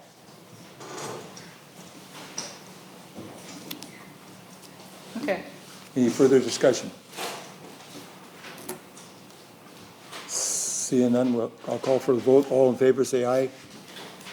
Aye. Opposed? Motion carried. Okay, we're gonna now go to our next public hearing. Mr. Chair, Yes, could I just encourage people too, that you had made a comment that quite often people don't get involved or interested until it's in their backyard. Each of our cities will have a use map. If you take a look over here, this is a dated map, it's not updated for the 2040 plan. But you can see the burgundy areas there are industrial, commercial areas there. So it is something that's posted on websites and is visible. So I would encourage people, before it comes to your backyard, pay attention to what's going on within the city. So,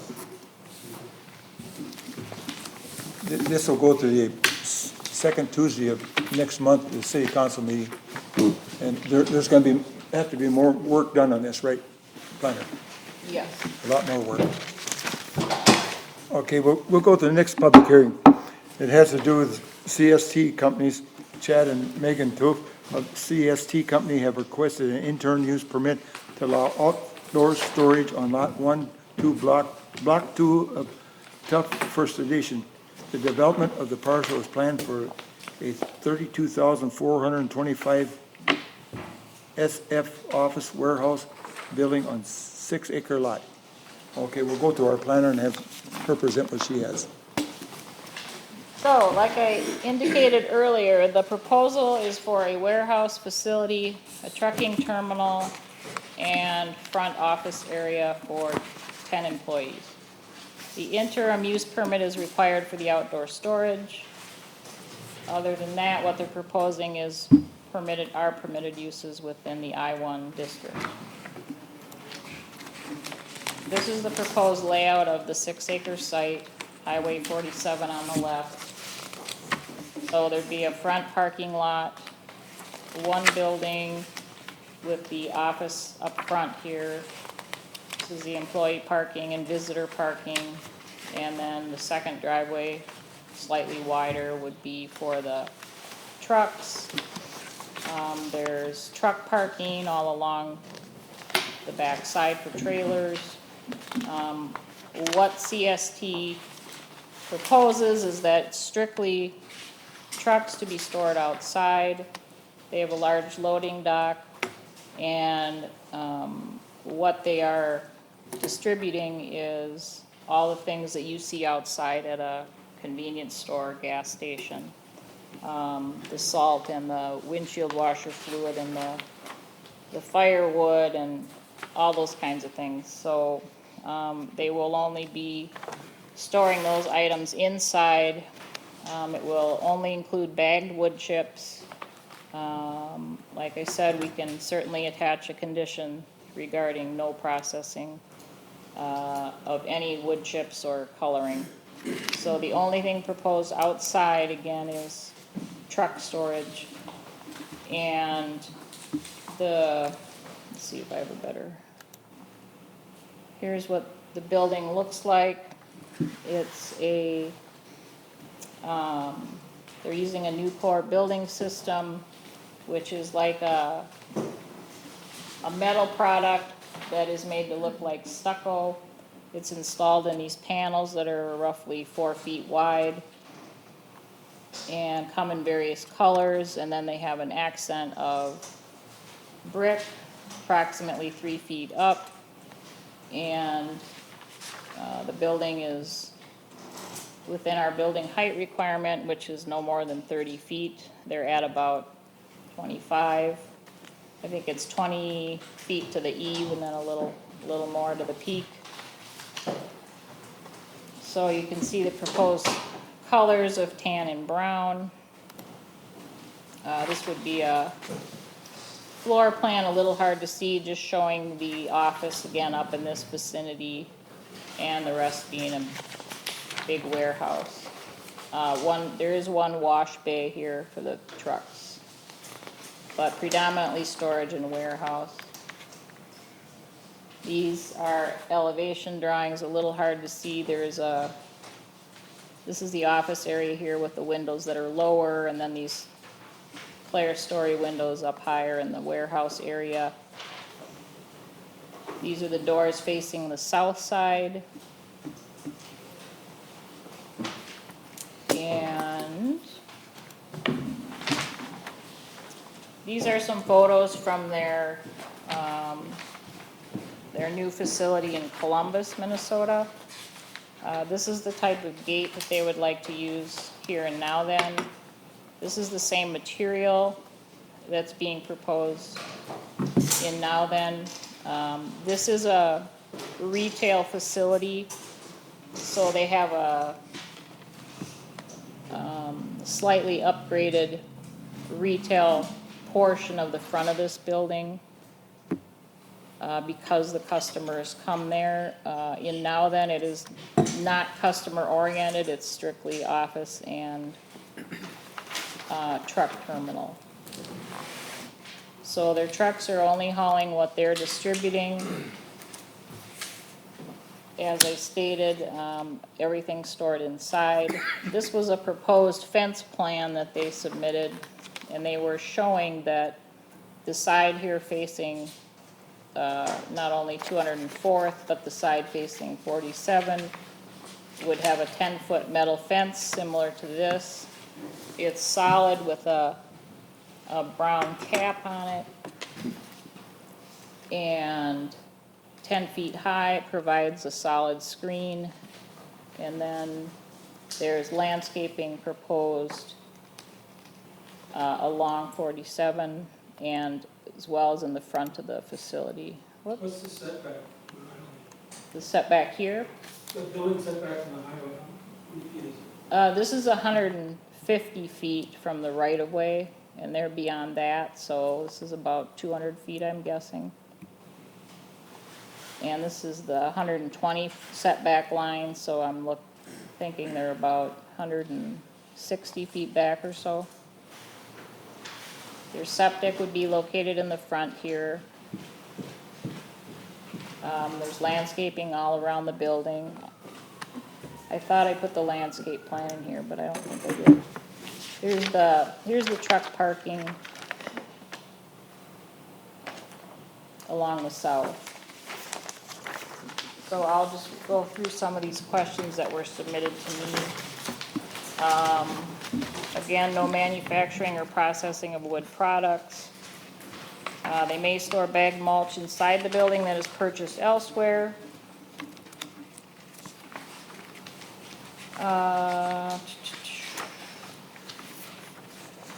An interim use permit is required for the outdoor storage, so any violations of those conditions could result in revocation of the IUP and/or asking the applicants to come back and work with the city on solving any problems that may arise. And that's true for anybody, whether it's industrial use, a home extended business, and any sort of IUP or CUP. I stated earlier, CST sold off this portion of the business that does the grinding and dyeing of wood chips. There was a question about the large amounts of water, but I don't believe that's applicable, other than they do have a wash bay, like I said. That's all taken into account with the design of the septic system and any collection of the stormwater into the ponds, and the engineers, require clean out of those every so often based on the sludge that is directed into them. But that's their job, is to filter that out before it enters the environment. There were concerns about what if we approve what they're saying now and then they change their tune later and come back and want to manufacture and do other things. Like I said, it says all uses are stated in writing and recorded against the property. If there's any change, the permits can be revoked and/or we use the code enforcement process. Or work with people and come back and, resolve issues. If another public hearing were required, if they're gonna change uses, we basically start at step one again. If they move out, somebody else moves in, that new person also has to apply for an IUP for any outdoor storage. Let's see. Hours of operation, I think 7 a.m. to 5 generally. We can chat about that a little. There were some concerns about the truck noise. Open to the public, no, this is not. The size of the buildings, just over 32,000 square feet and just under about 25 feet in height. Those are all the questions I had related to the site. So at this time, Mr. Chair, I'll give it back to you for the public hearing. Does the applicant have anything, comments to make at this time? We sold our mulch company off, and that's why we're moving. We sold it off of Old Castle, so I won't be any manufacturing mulch on a non-compete for 15 years. So I know a lot of people are worried about that, but I can't get into the mulch business of making stuff again for 15 years. If I wanted to, then I'd be 60, so who wants to do that at age 60? But we're just going in and out of there. The truck traffic is in and out once a day. Everybody leaves in the morning, and everything's going to be mainly going back over Elk River, because we have a long-term contract for trucking with the company that bought us out. So everything goes out, and then we'll come back at the end of the day for the trucking. How many semis? Winter we park up to 16 right now, and in the summer there's probably, most of the guys taking home, so probably 8 to 10 there. But 60 could be coming and going every day. 60. We don't have to. 16. What about fuel storage on site? Yep, there'll be one fuel storage tank on site. What about containment for fuel storage? And people with the microphone, so this If you're gonna Come up speak, to the if you're gonna mics, speak, come up to one the at a mic. time, yep. Just real quickly here. The concern about fuel storage on site and containment for fuel storage, along with potential for fires and everything else with the fuel storage on site. That and a wash bay, you said that there is containment for the sludge off of the semis to go through and be sludged out before it goes into the water area or the wetland. Yeah, they area, can't correct? put that into their septic system usually. No, it can't. Right. It's got to be separated out. Can I answer that question? Oh, go ahead, sure. There's a storage tank for the water, it doesn't go into, it's pumped. Oh, It out of doesn't your go out tank, into okay. sanitary, it doesn't go out into Oh, the perfect. wetland. It's So a that's 5,000 gallon tank. tank underneath, it's just a floor drain. No, it's a tank. It's, well, a floor From a drain. trench drain. Yep. Yep. And The then trench drain has a big sump in it. if we could have people when they're, one person speaking time, please come up to the microphone because we are recording this for people that can't be here tonight. We want to make sure questions and answers are all heard, so. And then the chair will obviously allow. Okay, I want to ask the clerk to verify if the mailings of this publications, postings. Okay, we'll make sure we cover that. Does Okay, the planning and zoning have any questions asked of the applicant? Mr. Chair? Yes. So, 16 trucks a day, are there trailers that are sitting there waiting? That's what you're storing, right? So they're not like all going out and they're all coming in? No. Okay, that's what I wanted to clarify. And then the fuel storage requirements have to meet state law. I think the tank's indicated at what, 3,000? I can't see it. But yeah, 3,000 gallon. that's through the building official, and that will be part of the review. There's two tanks, 3,000 and 1,000. Okay. One tank. Okay, on, there's two shown on the There's plan, two. so. I'm only gonna do one tank. Okay.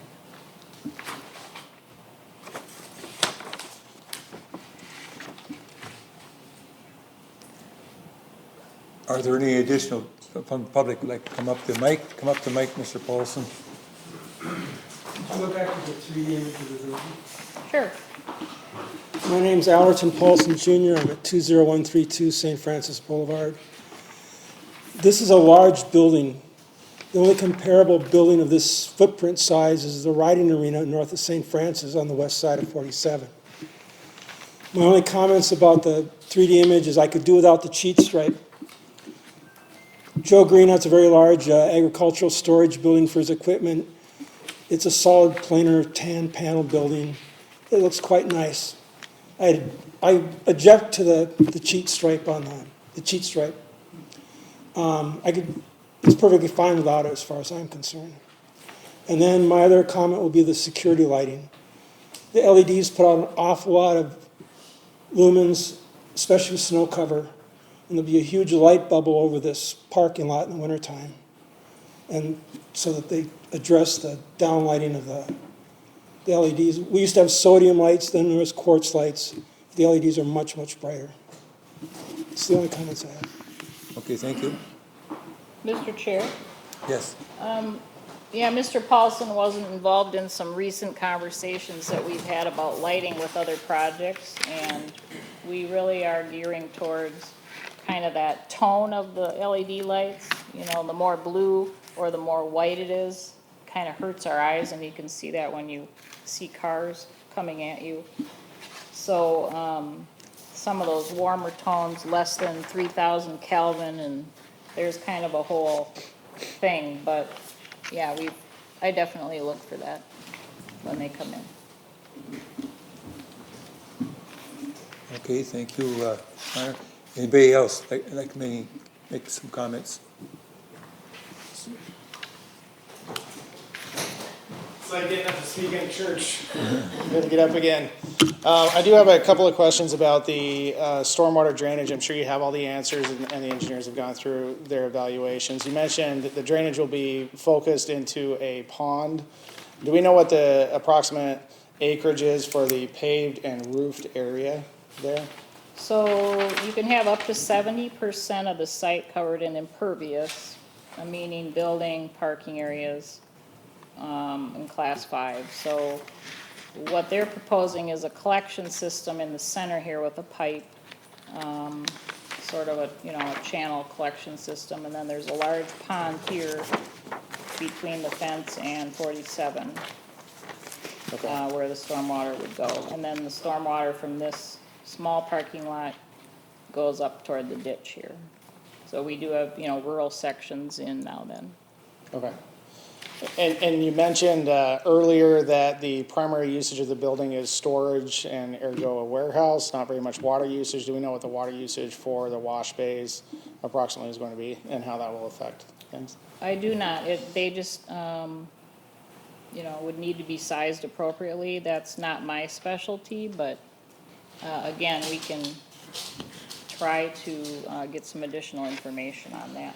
Will this area be used for transient trucking as well? Will there be additional companies coming in and taking product out and shipping it? Or will this be focused only on the owners and the applicants trucking? Yeah, to my knowledge, it's just for their private use. Just our private use in the waters, for the wash bays, recycling water systems, we reuse it. Okay, so it's reclaimed water and then pushed back through? With all the car washes, you can Okay. reuse the water. Okay. And then is there a potential in the future that you'd be contracting with other trucking companies to come in there? Will that be part of the permit? No, it's just what they're showing with the number of trucks, and trailers parked on site, so, Okay. yeah. You know, if it's all screened, there's really no limit as to the number that can be in there, but obviously they have to have room to move. If we wanna put a limit on the number of trucks and trailers, we could, but,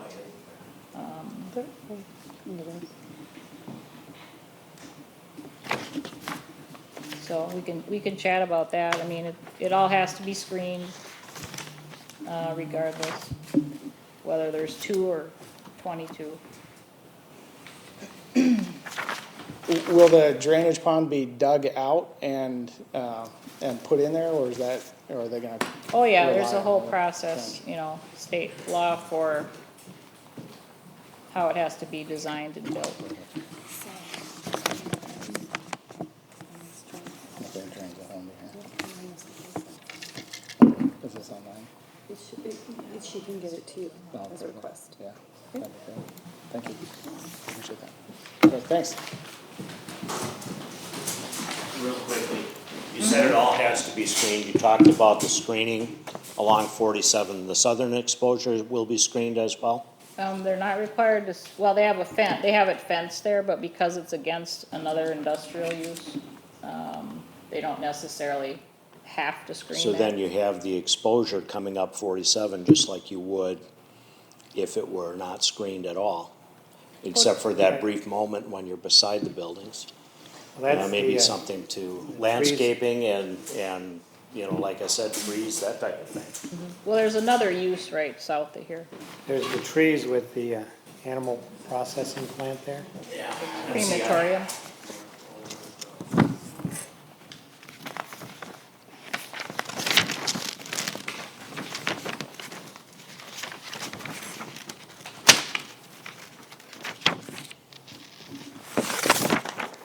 Anybody else like to speak up to this? Yes, go ahead. I do have a question for the planning commission, and what is the benefit to the city for allowing the outdoor storage? What do you see as the benefit of it? That's the permit we're discussing, right, so. The outdoor storage is just the tractors and trucks and trailers, I mean, they're just. So what's the trucks benefit and- of allowing it? Is there any benefit to allowing it? What's the benefit of not?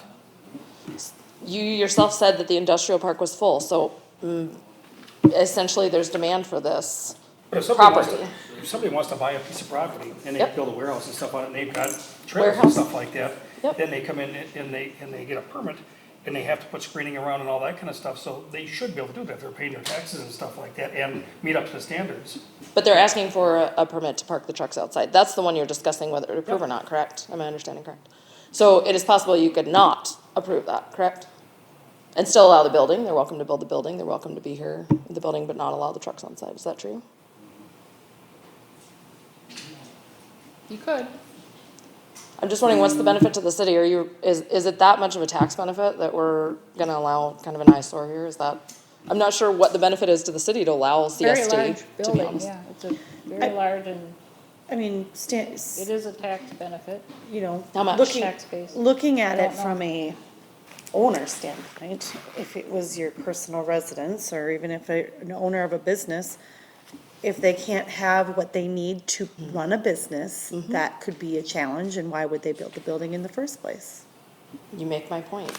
Okay, so that's why they're asking for the outdoor storage, because they need to park their trucks.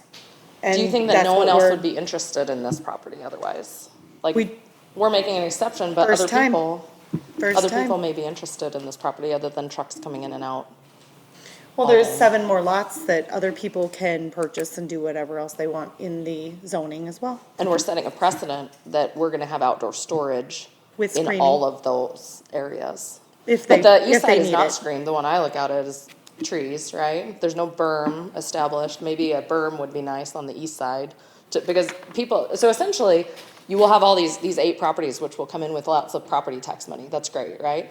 But no one's gonna wanna live behind truck storage. So I would encourage a berm on the east side to screen those residences if you really want people to buy back there.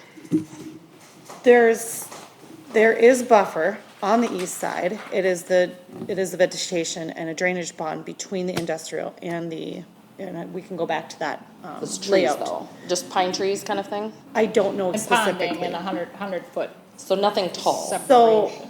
Pine trees. But to the south, where the trucks would be parked, according to this, is another industrial zoned property. Lots of trees around that one. They have chain link and slats, which is a minimum requirement of our ordinance for screening there.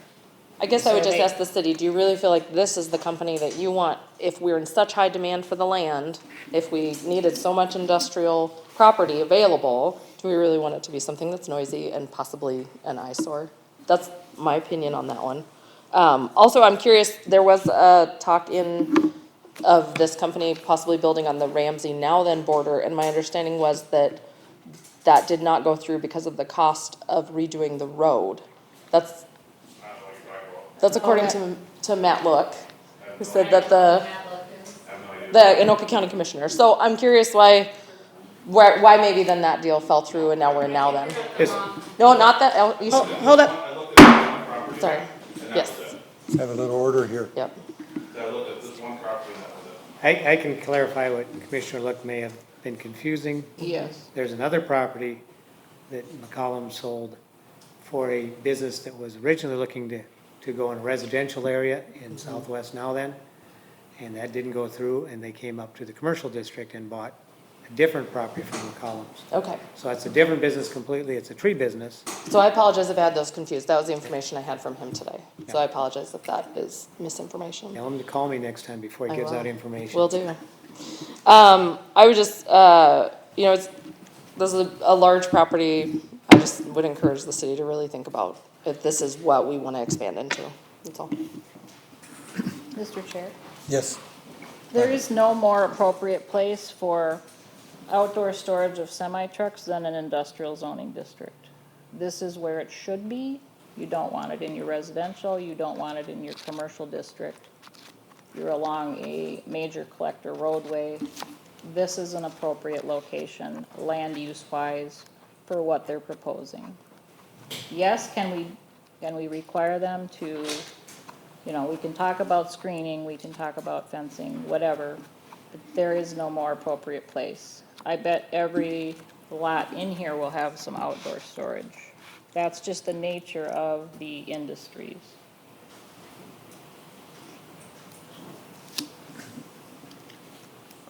Okay, is there anybody else that would like to bring up anything at this time? You know, I had to do it just one more time. To answer the question that was asked about why not do it, I think we brought that question up. Regardless of whether this is a different company or the same company, the company that was mentioned previously didn't follow through with that because of the cost of the road. Do we expect that our tax revenue is going to be able to maintain this road in and out of a residential area based off of the increased truck traffic that's going to be going up and down 47 and in and out of the neighborhood? I think that's a legitimate concern from a standpoint of putting this business in here. I agree, an industrial area is the only place to put a semi-storage area. We just need to make sure that we're making enough money off of that increased revenue to be able to support it. Otherwise, it's a net loss. You're costing the city more than you're gonna make. So why would you do it? Your main roads, the 47 and stuff like that, is paid Which paid for is, by fuel tax. which is a they're state gonna- road, yep, Which they're gonna probably pay way more in fuel tax than you do. agreed, but what about the side road? The one that's being built right now, Yes, well, they're gonna be on the end of it, so they're not using the whole thing all the way down there. So that's gonna be other businesses that are gonna be down there. They're gonna be on the first lot of this division. right, and they're gonna be moving the heaviest equipment in and out of there on the most traveled portion of that road. And they're paying commercial taxes to have that, which is gonna be Which is way the higher question, right? than That's what the question that I have. Will the commercial taxes offset the additional cost of maintaining that road? Because that shorter portion is the most heavily trafficked portion. It's going to be the area where trucks are sitting the longest, waiting to turn in and out of that area. It's going to be the area that gets the most usage and the most detrimental effect from a business like this in that area. I'm asking the question because I don't know the answer. Will the revenue from the company offset the cost for the residents of the neighborhood or the future residents of the neighborhood for that increased wear on the road? If that road would have to be redone in the front, then they would be assessed on that because it's a city road also. Correct? It's the city's responsibility for the local road, Right. right, That's which is direct assessment. that's what I'm getting at. Right. I think we're all Mr. talking Chair. the same language. So, two things. One, the road will be constructed to commercial industrial standards. It'll be constructed for the usage. And to clarify, the other company did not leave that area because of road construction cost. It was not an appropriate use for a residential area. And it had nothing to do with county road construction. It had everything to do with proper use of the land, and that's why they went from a residential area to a commercial area. But there was no discussion or consideration, because I was at all the planning commission meetings and all the council meetings, and that was never a factor. People were concerned about sight lines and trucks getting up to speed and things like that, but it didn't factor into the decisions. It was really appropriate because it wasn't an industrial zone or commercial zone. This one is an industrial, and that road will be constructed to industrial standards for the proper weight of the trucks going in and out of there. That is a requirement for industrial zones. So that is taken into consideration as the wear and tear on that road is, as that road will deteriorate. Now again, proper maintenance, it's going to be a 20 to 30-year road. When that road is needed to be redone, there will be assessments to the property owners to do that as per our city policy. So that is something we take into consideration when we All build property owners are just the ones in this development? it. The property owners that abut the road. I think some of us are forgetting that this is all gonna be engineered. We don't make the decisions here, but the engineers will make the decisions what those standards those roads will be brought up to. And they're definitely gonna have to be up to a standard that would hold that heavy equipment that's going over it. And so this is something that, like I say, engineers is gonna be involved in. As far as the state road goes, that's up to the state, whatever they wanna do with their road there. And they're gonna have some requirements there for us too. They'll have to have these bypass lanes in there and so forth there. So, unless you have something that's pertinent to this, where we had, on the agenda right here, well, we'll just keep going on with it. Got any more questions? It's gonna, If this is, come up to the mic, please. if this is approved, What is the approximate timeline before the big building is built and running? I can answer that. Normally, the way it would work would be that the preliminary plat has to be approved, and then a portion final platted to move it forward. So, in order to save some time, they may just final plat this one lot.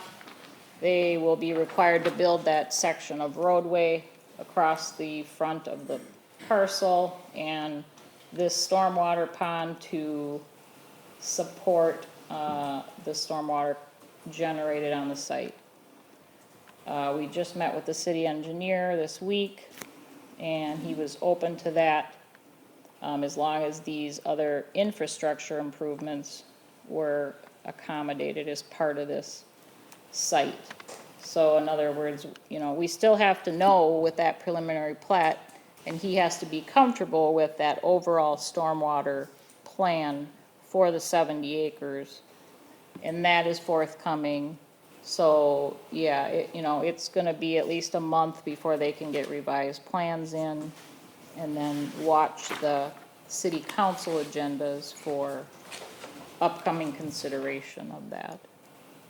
So, but they can't get a building permit until it's, the road is at least accepted or planned, and then the pond is built, so. But it will be probably later this summer.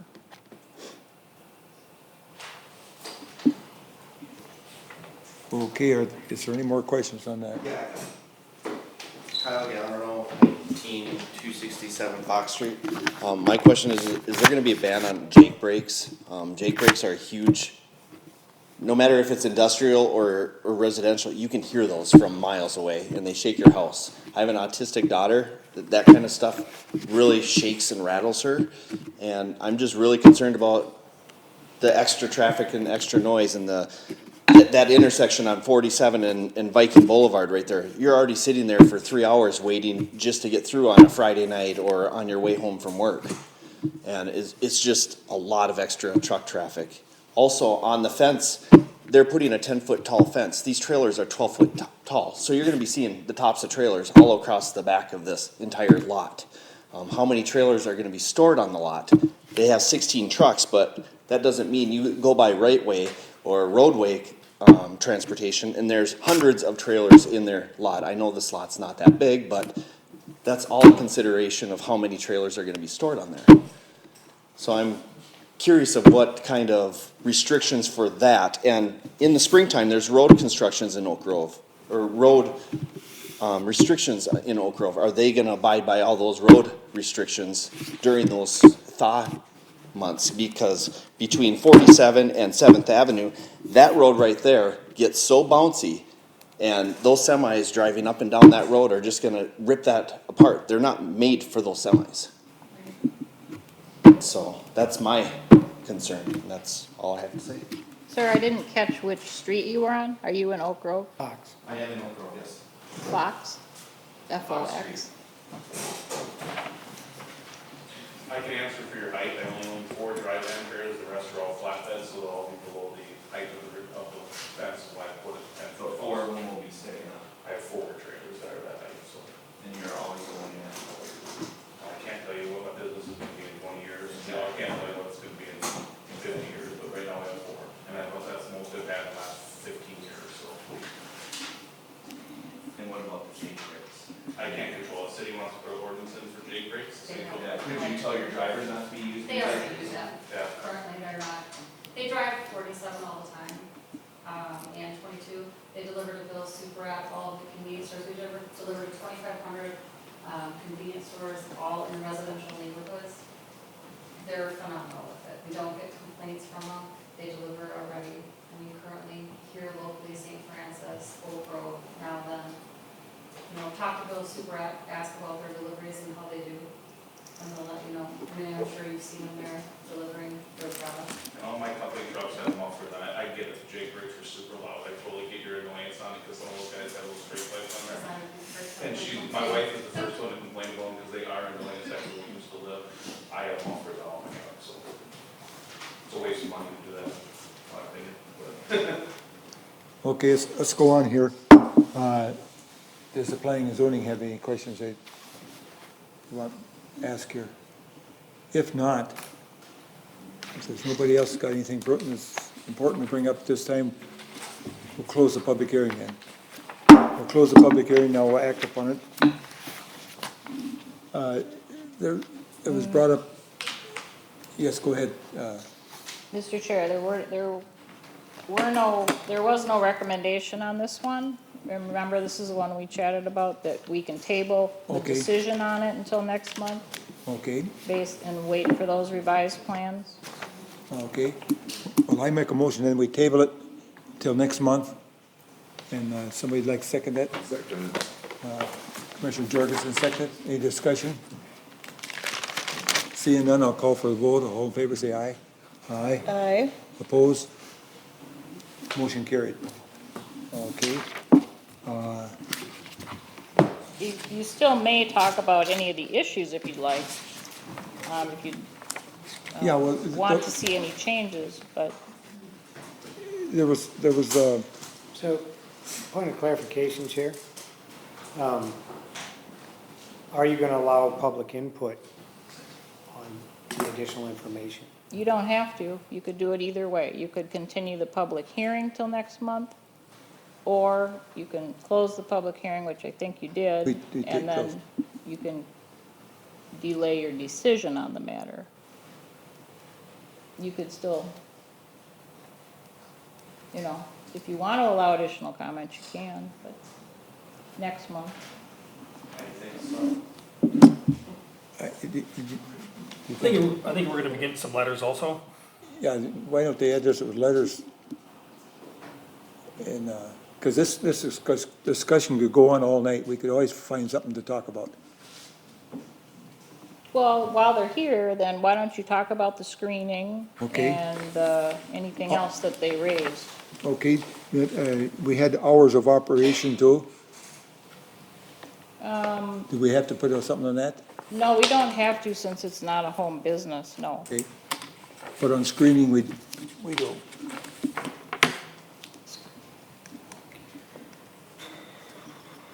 This is the screening plan shown here. They had a row along, so this is the 10-foot fence facing 47, and the 10-foot up here facing 204. And then this was chain link with slats, which is a requirement. It is an allowed screening under our city code, the 6-foot with slats. And they are abutting an industrial district to the south, east, and north.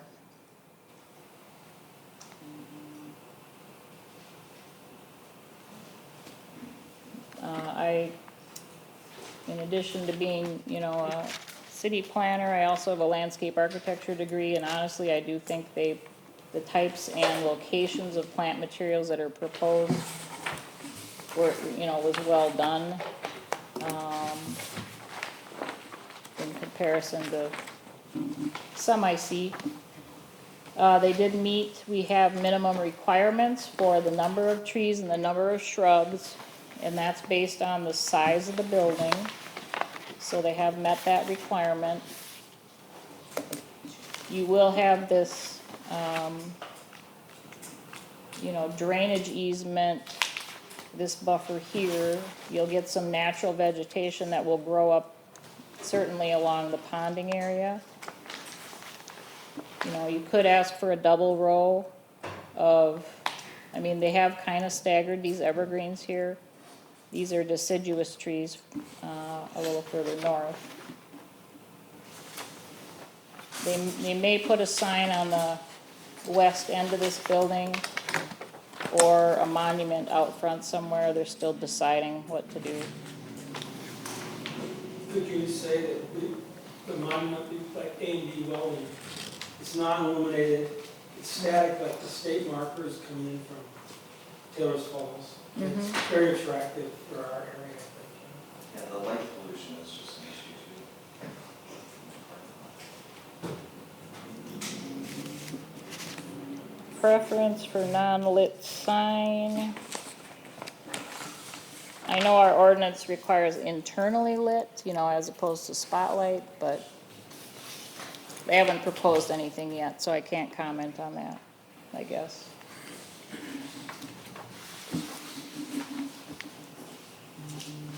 This is non-retail, it's attracting a monument. You would like the monument? Yeah, monument. A and B is, it's like sunflowers, it just sits there, it's nice, it's bright. I know Okay. not everybody likes the aggregate panels that the state has. But they're there for a reason, so. Okay, thanks, Al.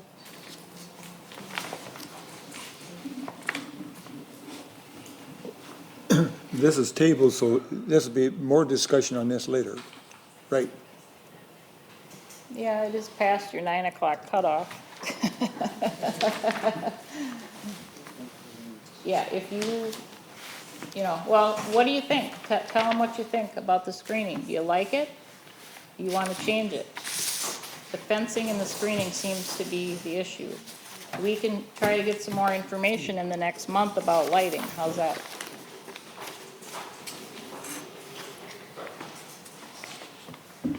So you're suggesting that the applicant would bring in a little more specific lighting plan? Yeah, Or what they're planning on doing for lighting in their yard? we could get an idea of what they're thinking and, yeah, what would meet our code, right? Okay. And then we could figure out maybe a little more detail on the sign. So Okay. we have, you know, several more weeks to think Okay. about it. So give them as much feedback as you can. You know, they want to get it moving. Well, As far as the screening goes, that's not my area, so are you comfortable with the screening they got there? Absolutely, with a 10-foot solid fence and landscaping, yes, I'm very comfortable with that. Okay, because I didn't know what it looked like over here either, and now they got, Yeah, similar to the one across the street. It's a very nice looking what they've done over way to there, it screen looks it. real nice.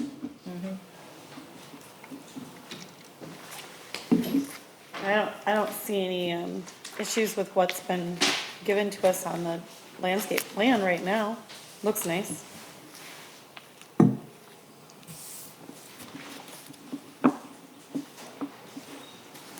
Have you got anything else for us, Liz, you wanted to bring before the planning zone?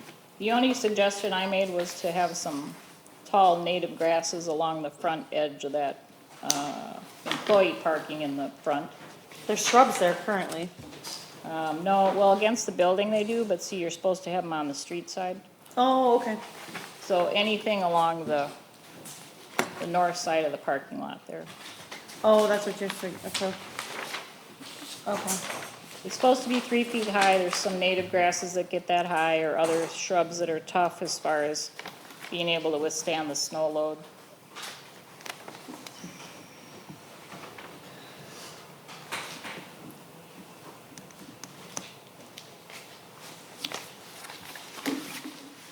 Is there anything else that we should, at this thing?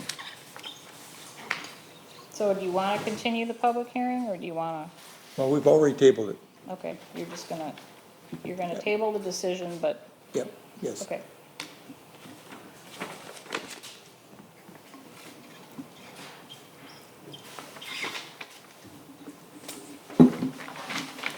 Okay, if we don't have anything else,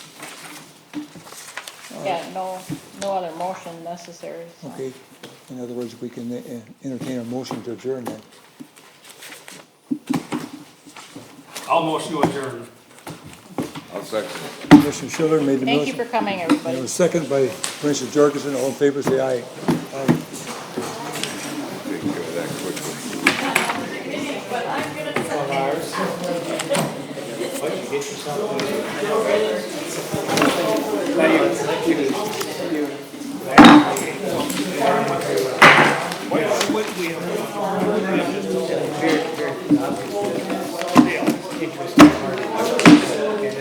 That's why we didn't want to throw it down.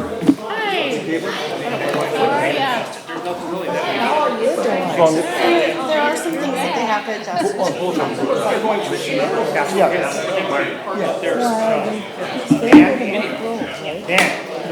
They have to keep coming back, keep coming back, keep coming back. Come out and introduce you. Yeah. Oh, yeah. Oh, yes, yes. Well, let's get introduced. Okay. So, What was the last name? Oh, eight. Okay. Going back and forth. Okay, I am feeling slightly I'm pointing at you, but seriously. Oh, come on now. I'm on a committee of all that. I think there were some things that they just didn't get. That's yeah. That was, The historian. yeah, there was a couple things. What'd you say? Like I said the historian. Historian, yes, the historian. You weren't the only one. Do I get to be the young one?